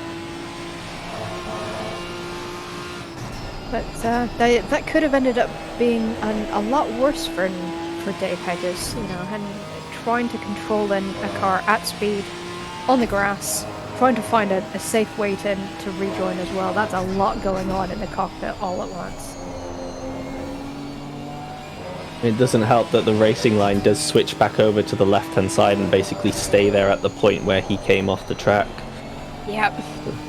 And, it was fair play to him to stay off the track, because I think it was Sandervale who did rejoin and then caused that second collision. I think you might be right. Yeah. Whereas we saw Dave take the much more what's the word, friendly route for all the other drivers who are taking the racing line. But then that caused him to drop a few more places, and then there was some further incident that happened on the final corner as well. So in the end, although he was Mr. Nice Guy, it looks like it is bitten him a bit hard there. Yeah. Especially because now he's down 13th, and his big competitor Sandervale is now in 6th. Mm-hmm. Could be one steward to look at, but we'll reserve judgment. We've only seen it from a couple angles, and it's very hard to tell exactly what's going on when it's pitch black like this. And it's at night. Yeah. So I mean, we're on board with Matt Richards, who is not letting Lewis Dykes run away with this like he did in race 1. So definitely keeping him honest. Gaps sort of, you know, filtering between 0.5 and 0.7. As we see the... Kieran is here on screen right now, and I believe he just vanishes. Just vanishes. Yep. So that is straight up disconnection. Someone pulled the plug. Who knows? Yep. Normally, you see their car take off and fly into the sky, or at least you used to. Yeah. When they disconnect, it's quite the thing to see when you're driving next to him. Yeah. I don't know if it's all that amusing driving next to them when the car starts flying around, but in commentary it can be quite interesting to watch. Or for any car that's not directly in the way. No. Sight to behold when a GT3 or GT4 car just takes off in front of you. Didn't know the wings worked like that. Yeah, it's been a couple of instances where I've been racing somewhere, and you pass somebody just suspended in midair. And it's like, okay, don't see that every day.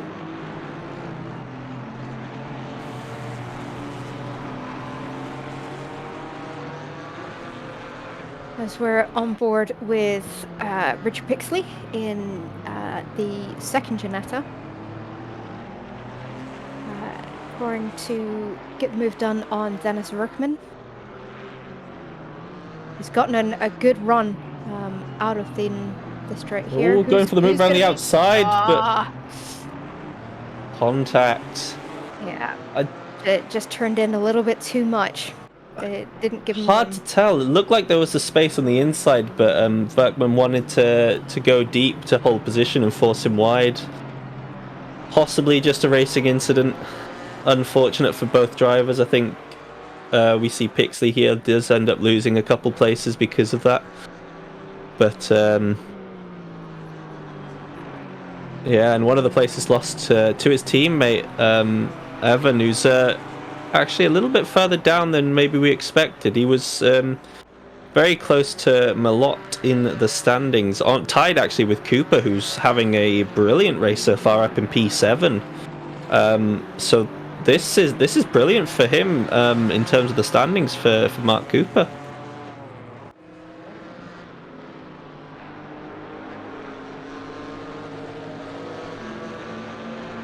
He's a little bit of pressure, I think, from De Swart behind, but having a brilliant drive out there currently. Yeah, brilliant P7 for him.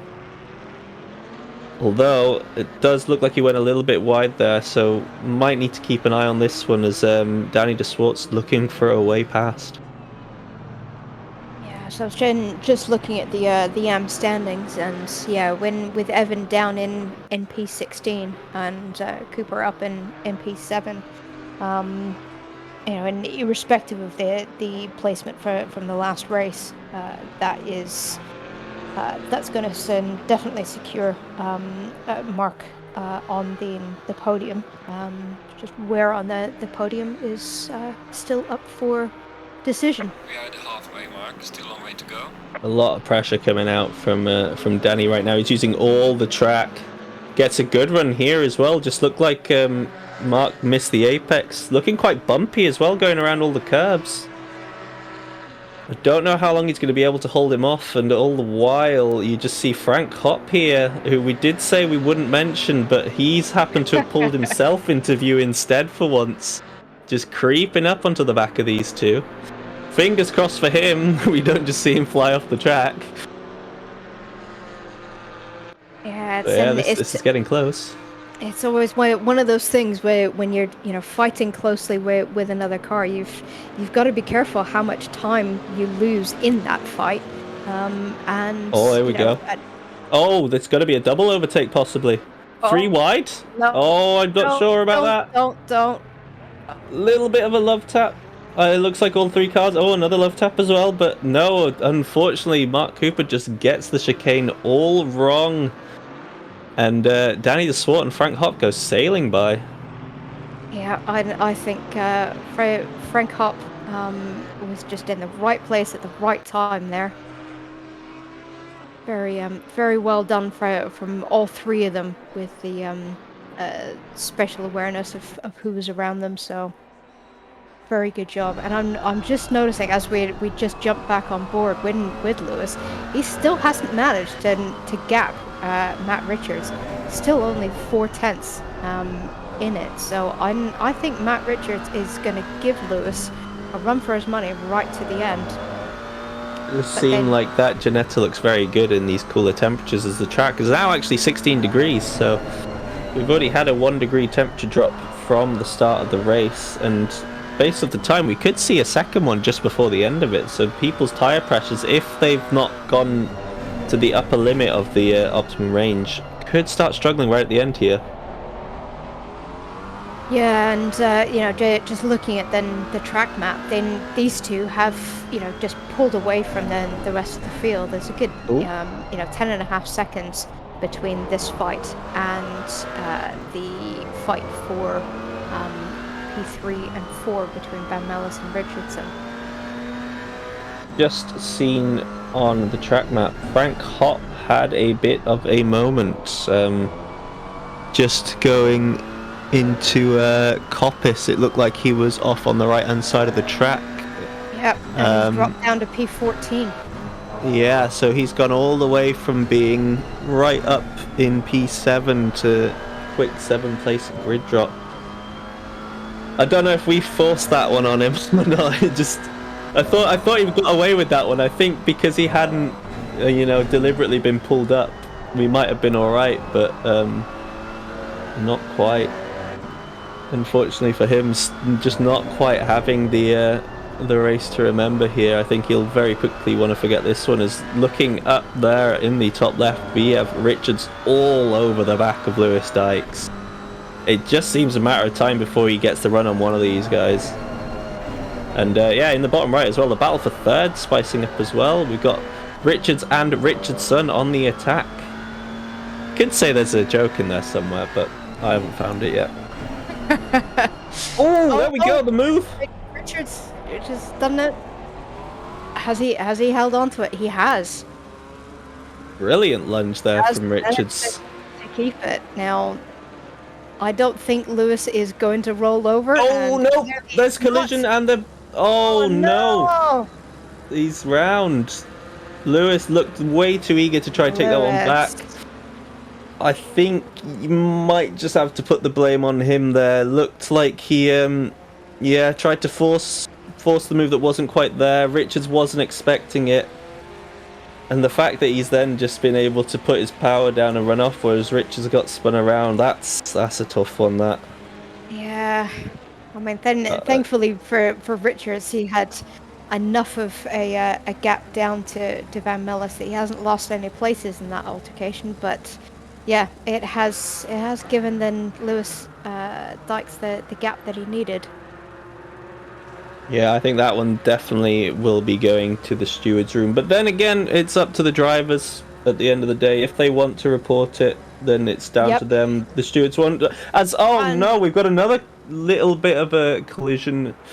Yeah, Richardson with a bit of overspeed there. Just, I think... I don't know if that flashing light is him putting the blame on or apologising. Looked like the door was never open. Yeah, it looked like the door was never open, and Richardson did then back right off once the collision happened, so I think that was a flash of apology rather than annoyance. Which is surprising, because normally flashing just comes across as angry, so I hope Van Mellis took that the correct way. It did seem like it was, very much an apologetic one, as he did make sure to not take the place and run away with it after that impact. But now, if you look at that, the two behind, Asailovic and Vale, those two are battling. There's a lot of these little groups now, groups of two battling right now. This one could end up being 4, depending how heavily the two in front continue to battle. But yeah, some nice little battles coming out now. Just maybe a little bit too aggressive from the drivers trying to make the overtake. Yeah, but then there's only 9 minutes left in this race. It is race 2 of the night, season, and it's the last race of it this season. So yeah. So here's the replay of Lewis and Richards. Yeah, so I think for me, I'd say that's pretty slam dunk on Lewis. Richards made the move stick in the previous one. He was given the space, and it didn't look like there was much contact, but that was from our onboard view with Lewis. And then maybe he thought he could just repay the favour. I don't know if Richards respected that or not. So there is reason to say that maybe Richards turned back in on him, but it looked like he was already trying to make the corner by the time the move came in. I think one to leave for the stewards for me, really, if it is brought to their attention post-race. Yeah, I certainly wouldn't want to be the steward making the decision on that. I think it's a very, very tough one to call. And I think you're going to have to take the context of the turn before into consideration as well, because of the move and the similarity of the type of move that was trying to be repaid by Lewis on Richards.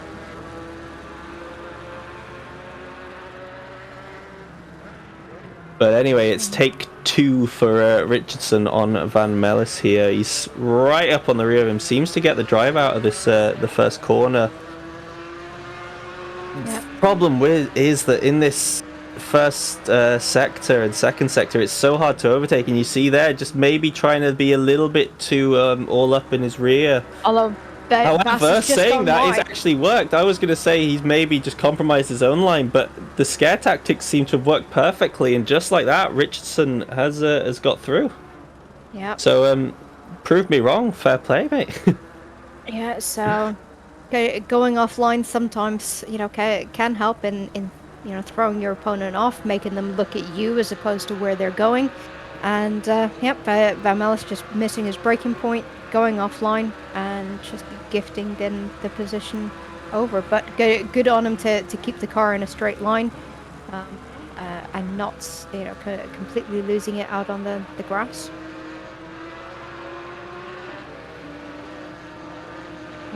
But I fully expect Ben Bass to keep then the pressure on Richardson, and not make it easy for Richardson to keep the place.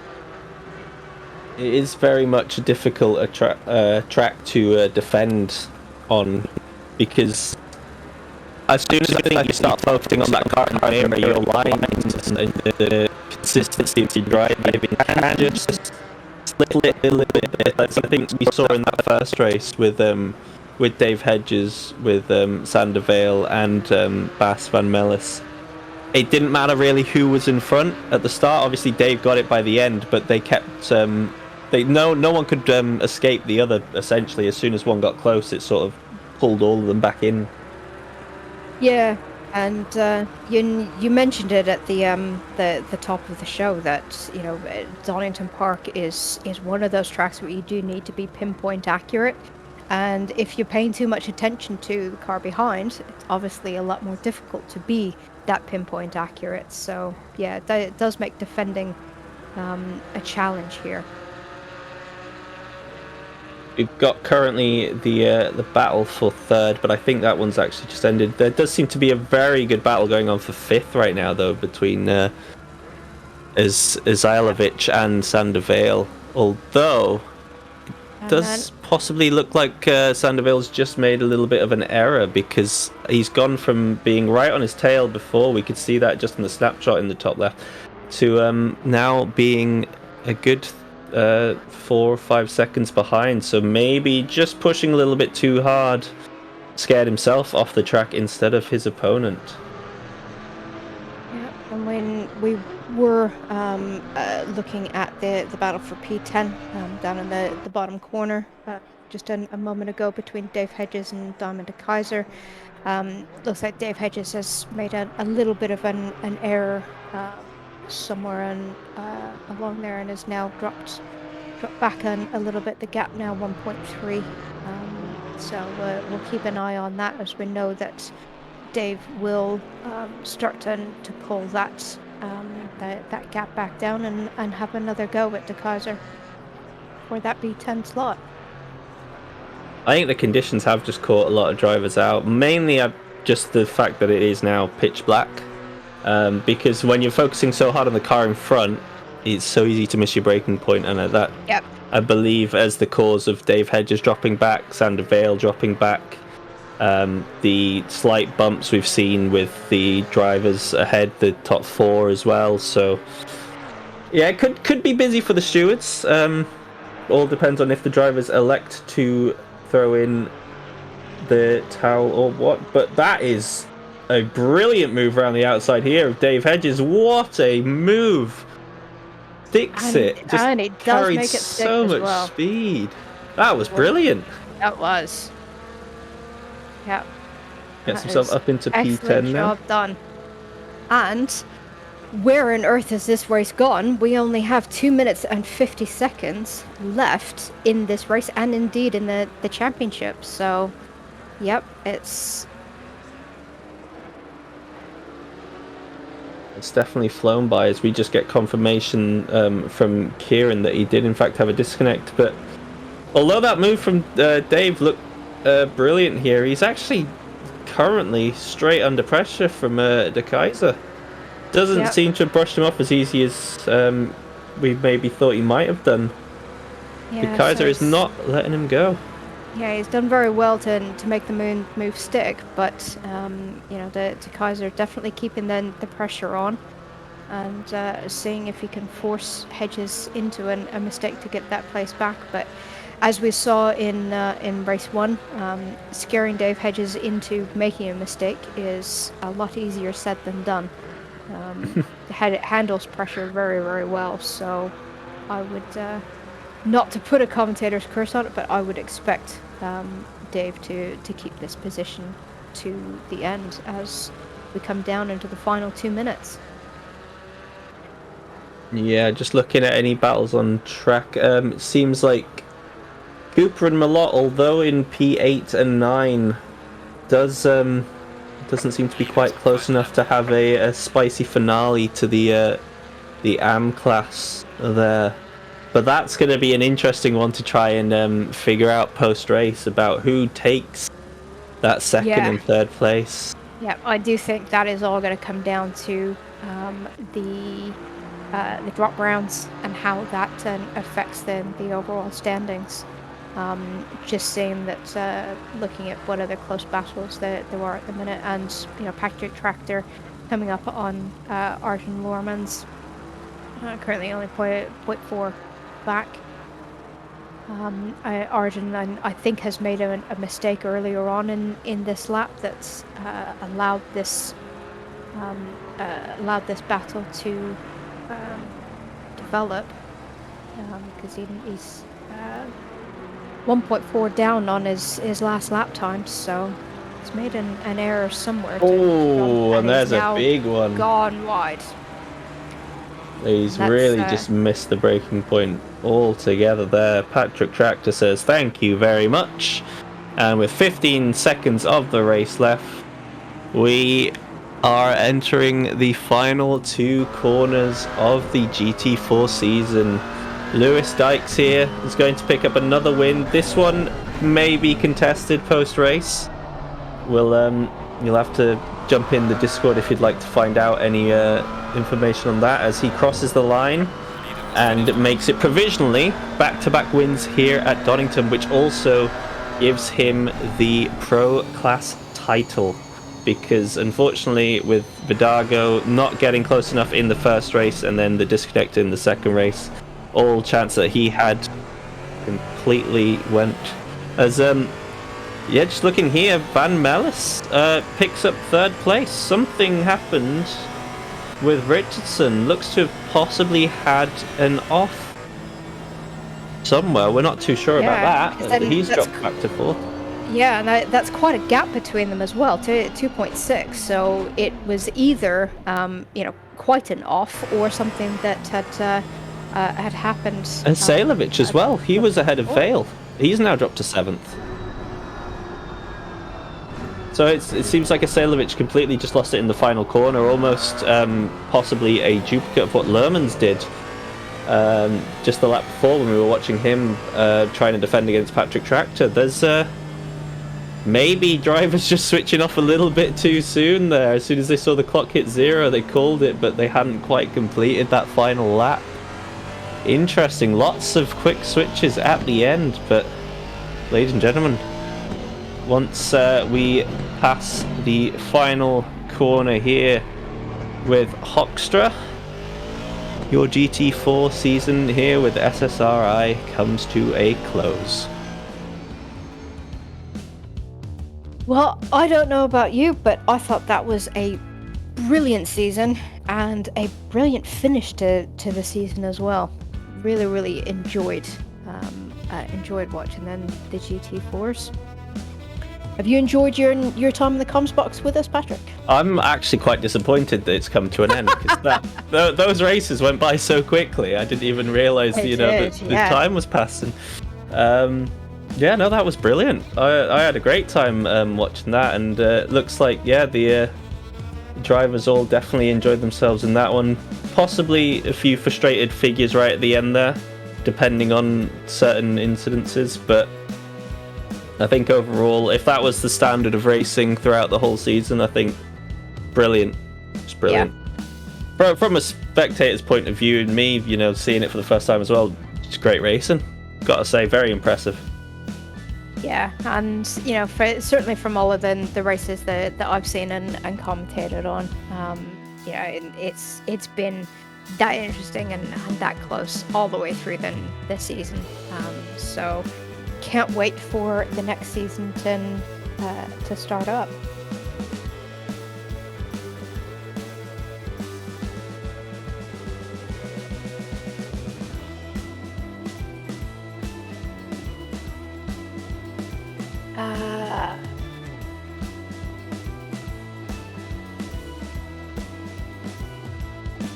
Yes. Looks like we've got the drivers, some drivers in here with us. Lewis, congratulations, back-to-back victories. Yeah, it's been a bit touch and go the last few days. My pedals 24 hours ago weren't working at all. and my game today has been crashing all day. So it was very touch and go as to if I'd even make the last round. But I stayed up late last night, fixed my pedals, and yeah, I can't complain. It feels a bit more sweet knowing that we had some struggles to even get to the final round, and the opportunity wasn't taken away. So can't be displeased. Seemed to have quite the comfortable race one there, but in race 2, Matt Richards gave you quite a push to the end. He was pretty close for about half of that race, and then a big incident midway through. Yeah, no, it was a good battle with Matt. He sent one on me and just lost the brakes a bit at the end because the GT4s are hard on the brakes, which is fine. So I thought, you know what, I'll send it in the last corner and see how it comes out. So yeah, sent it and bit of contact. Obviously Matt came off a bit worse, so apologies for that, but I think it was sort of he did one to me, I did one to him, so yeah, pretty equal on that part. But no, good race, kept me honest, and can't complain that I won every race this season without trying to sound big-headed. It was just keep building on what we did, and we did that. So yeah, great season, to be honest. Well, that's you taking the title. That was the one thing you were worried about, wasn't it, coming into this with the whole drop round, and Kieran still being just about within grasp of it. You wanted to make sure that you were available for this, as you mentioned, staying up late. So with you obviously beating Kieran in that race one, I think that sealed it then, but he also had a disconnect, unfortunately, in race 2, which for him was not the best way to end the season, but for you, the title in the bag, and then all you had to do is bring it home in this one, and you did it in style, winning it once again. So yeah, congratulations. Thanks very much. Yeah, no, really unfortunate for Kieran. He's fair play to him. It's not easy to get these cars handled, and he's been right with me the whole season, so can't dispute him for that. Obviously got unlucky this time where he disconnected and just couldn't quite hold on to the end with the championship fight, but he did a good job this year. P2 is a really good result, and yeah, just great to have 2 cars at the front that are both McLarens. That so yeah, it's always good to see. But no, really unlucky, and he's driven a stellar season, so fair play to him. So can I ask what your highlight is from the season? What my highlight is? Oh, that's a good question. That probably the pole lap at Imola was really, really good. Trying to think if there's any others, to be honest. I think Kyalami was a really, really good one. Where I beat Robbie, but I think the highlight for me is probably overall tonight. The team's not had it easy the last few weeks, and yeah, this one I guess is for Michael and his family.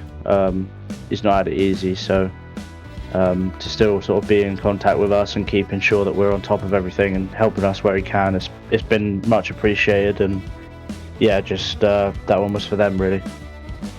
Excellent. So we're going to see you in the next season? Yeah, we'll see. I think there's opportunity. We'll see how the grid lines up, and if we got a few of the big names back again next year, I think we'll have to come and give it a shot. Maybe not the unbeaten every race, but we'll give it a try if we're back next season. See what the plans are, and yeah, I would love to be back. It's been a really fun championship, and yeah, haven't had this much fun for a while. So thanks a lot, guys. Brilliant. I'm glad you've enjoyed it, and thank you for giving us some really amazing races then to watch. So thank you very much for joining us, and enjoy your race and championship victories. Thank you. Yeah, great commentary all season, and yeah, much appreciated. Thanks, guys. Thanks. And Matt Richards, how was your race? How was it for you this evening? Well. It's nice to see what happens when you put him under a little bit of pressure, if I can say that. Yeah, not happy about that one, and I don't think he'll be keeping the unbeaten record either. Let's put it that way. It was definitely a contentious one. I think we weren't too sure quite what happened, because we only saw the first part of it in the penultimate hairpin from onboard. and it was from Lewis's onboard. So we're reserving judgment here. I think personally I favoured your outlook, but I don't want to, say something and then be controversial. So I'm going to keep my mouth shut for the most part. But you had a brilliant race overall, mate. It's unfortunate that it ended in the way it did for you with the chance for victory. I thought you looked the faster driver in the second race. The car seemed to handle better for you in the cooler temperatures, or were you just more comfortable in the dark? I was quicker than him in both races. Fastest lap both races. Mistakes in both qualifying sessions with laps that would have put me on par with him. So yeah, I think he wasn't top dog this round. I feel like I was. I was catching him race 1 until I clipped the gravel a little bit in the chicane, got the drive through, and I feel like I was comfortably quicker than him in race 2. Maybe there should have been some element of give it a few more corners instead of just intentionally sending it for contact, as he admitted to, which is nice. So yeah, it'll be interesting to see what happens in the stewards review. I'm pretty sure which way it'll go, and it should be an interesting one. And maybe I'll take a car that's actually competitive for every round next season. See what happens. Not a fan of the Ginetta overall. Oh no, I love the Ginetta. It's just particularly handicapped at pretty much every track that we go to. Fair enough. I'm fairly new to GT4, so I'm not too sure personally exactly how that is. Do you just prefer the right-hand drive cars to the left then? Are you a Bentley if you've run GT3 as well, or? I usually run the McLaren if I do drive some GT3 stuff. To be honest, I took the Ginetta a few seasons ago and just missed out on the championship. I missed around this season, and then had a good final round. But yeah, I'd like a challenge, and I think the car was able to win races. I certainly think it was able to win that second one, but we'll talk about that another time. Yeah, unlucky, mate. But good racing overall. That was good stuff to watch, and great from a spectator's point of view in that second race for the most part. Thank you very much. And I think we also have Bas van Millis in with us as well. Hi, Bas. Evening, Sam. How are you? I'm not too bad. How are you? Well, I can't complain tonight, I guess.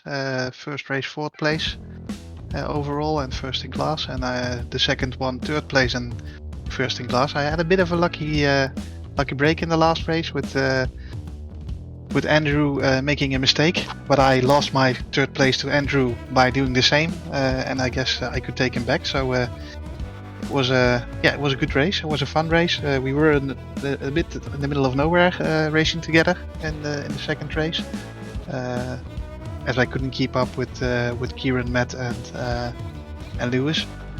But well happy with the result. Excellent. So obviously the AM class championship pretty much sewn up for you. I don't know, are we going to see you in the pro class next season, do you think? Yeah, definitely. I'm gonna try and see if I can compete with the guys at the top of the scoreboard, but we'll see how that goes. Looking forward to it. It should be really interesting. So what's been your highlight from the championship through this season? I had a fairly consistent championship.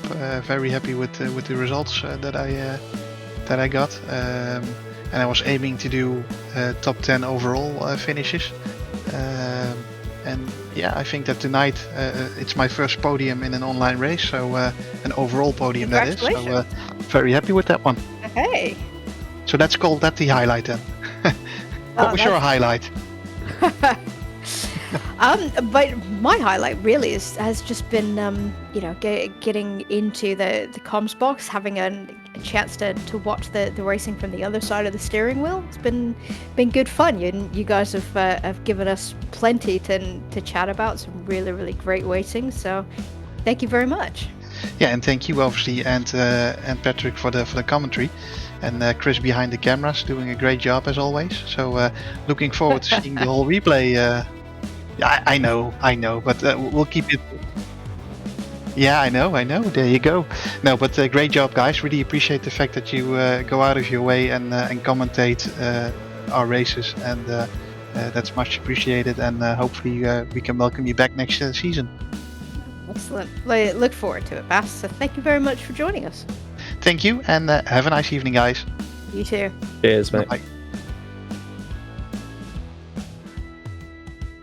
So, some interesting words exchanged, and I do think the stewards are going to be kept busy. So this definitely not sewn up.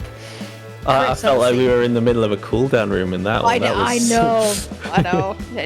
It was getting spicy. a bit bit interesting. Chris, what was your take on all of that while watching from behind the cameras? Oh, why don't you just put me under pressure, eh? Well, yeah. We've been under pressure all night. It's your turn. I couldn't see anything. It was all dark for me. I had my eyes closed. Cop out. Yes. I'm surprised you captured so much good action then. Look at the draw. I think the camera gods were with me tonight. But how about that for a final championship race of the season? Not too keen on the fact it was in the dark, but you've done a sterling job, chaps, and chapess, sorry, for managing to spot and discuss everything that was going on there. I mean, it's all down to the drivers at the end of it, isn't it? We're just the ones shouting out what we see. They're the ones giving us all the entertainment, so thanks to them. Yep, it's definitely made for some very interesting racing.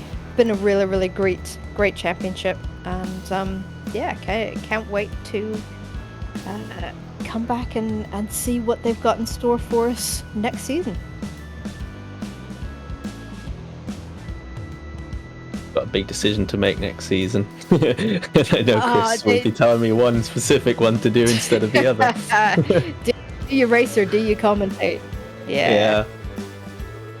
Well, I will definitely be commentating GT4s again.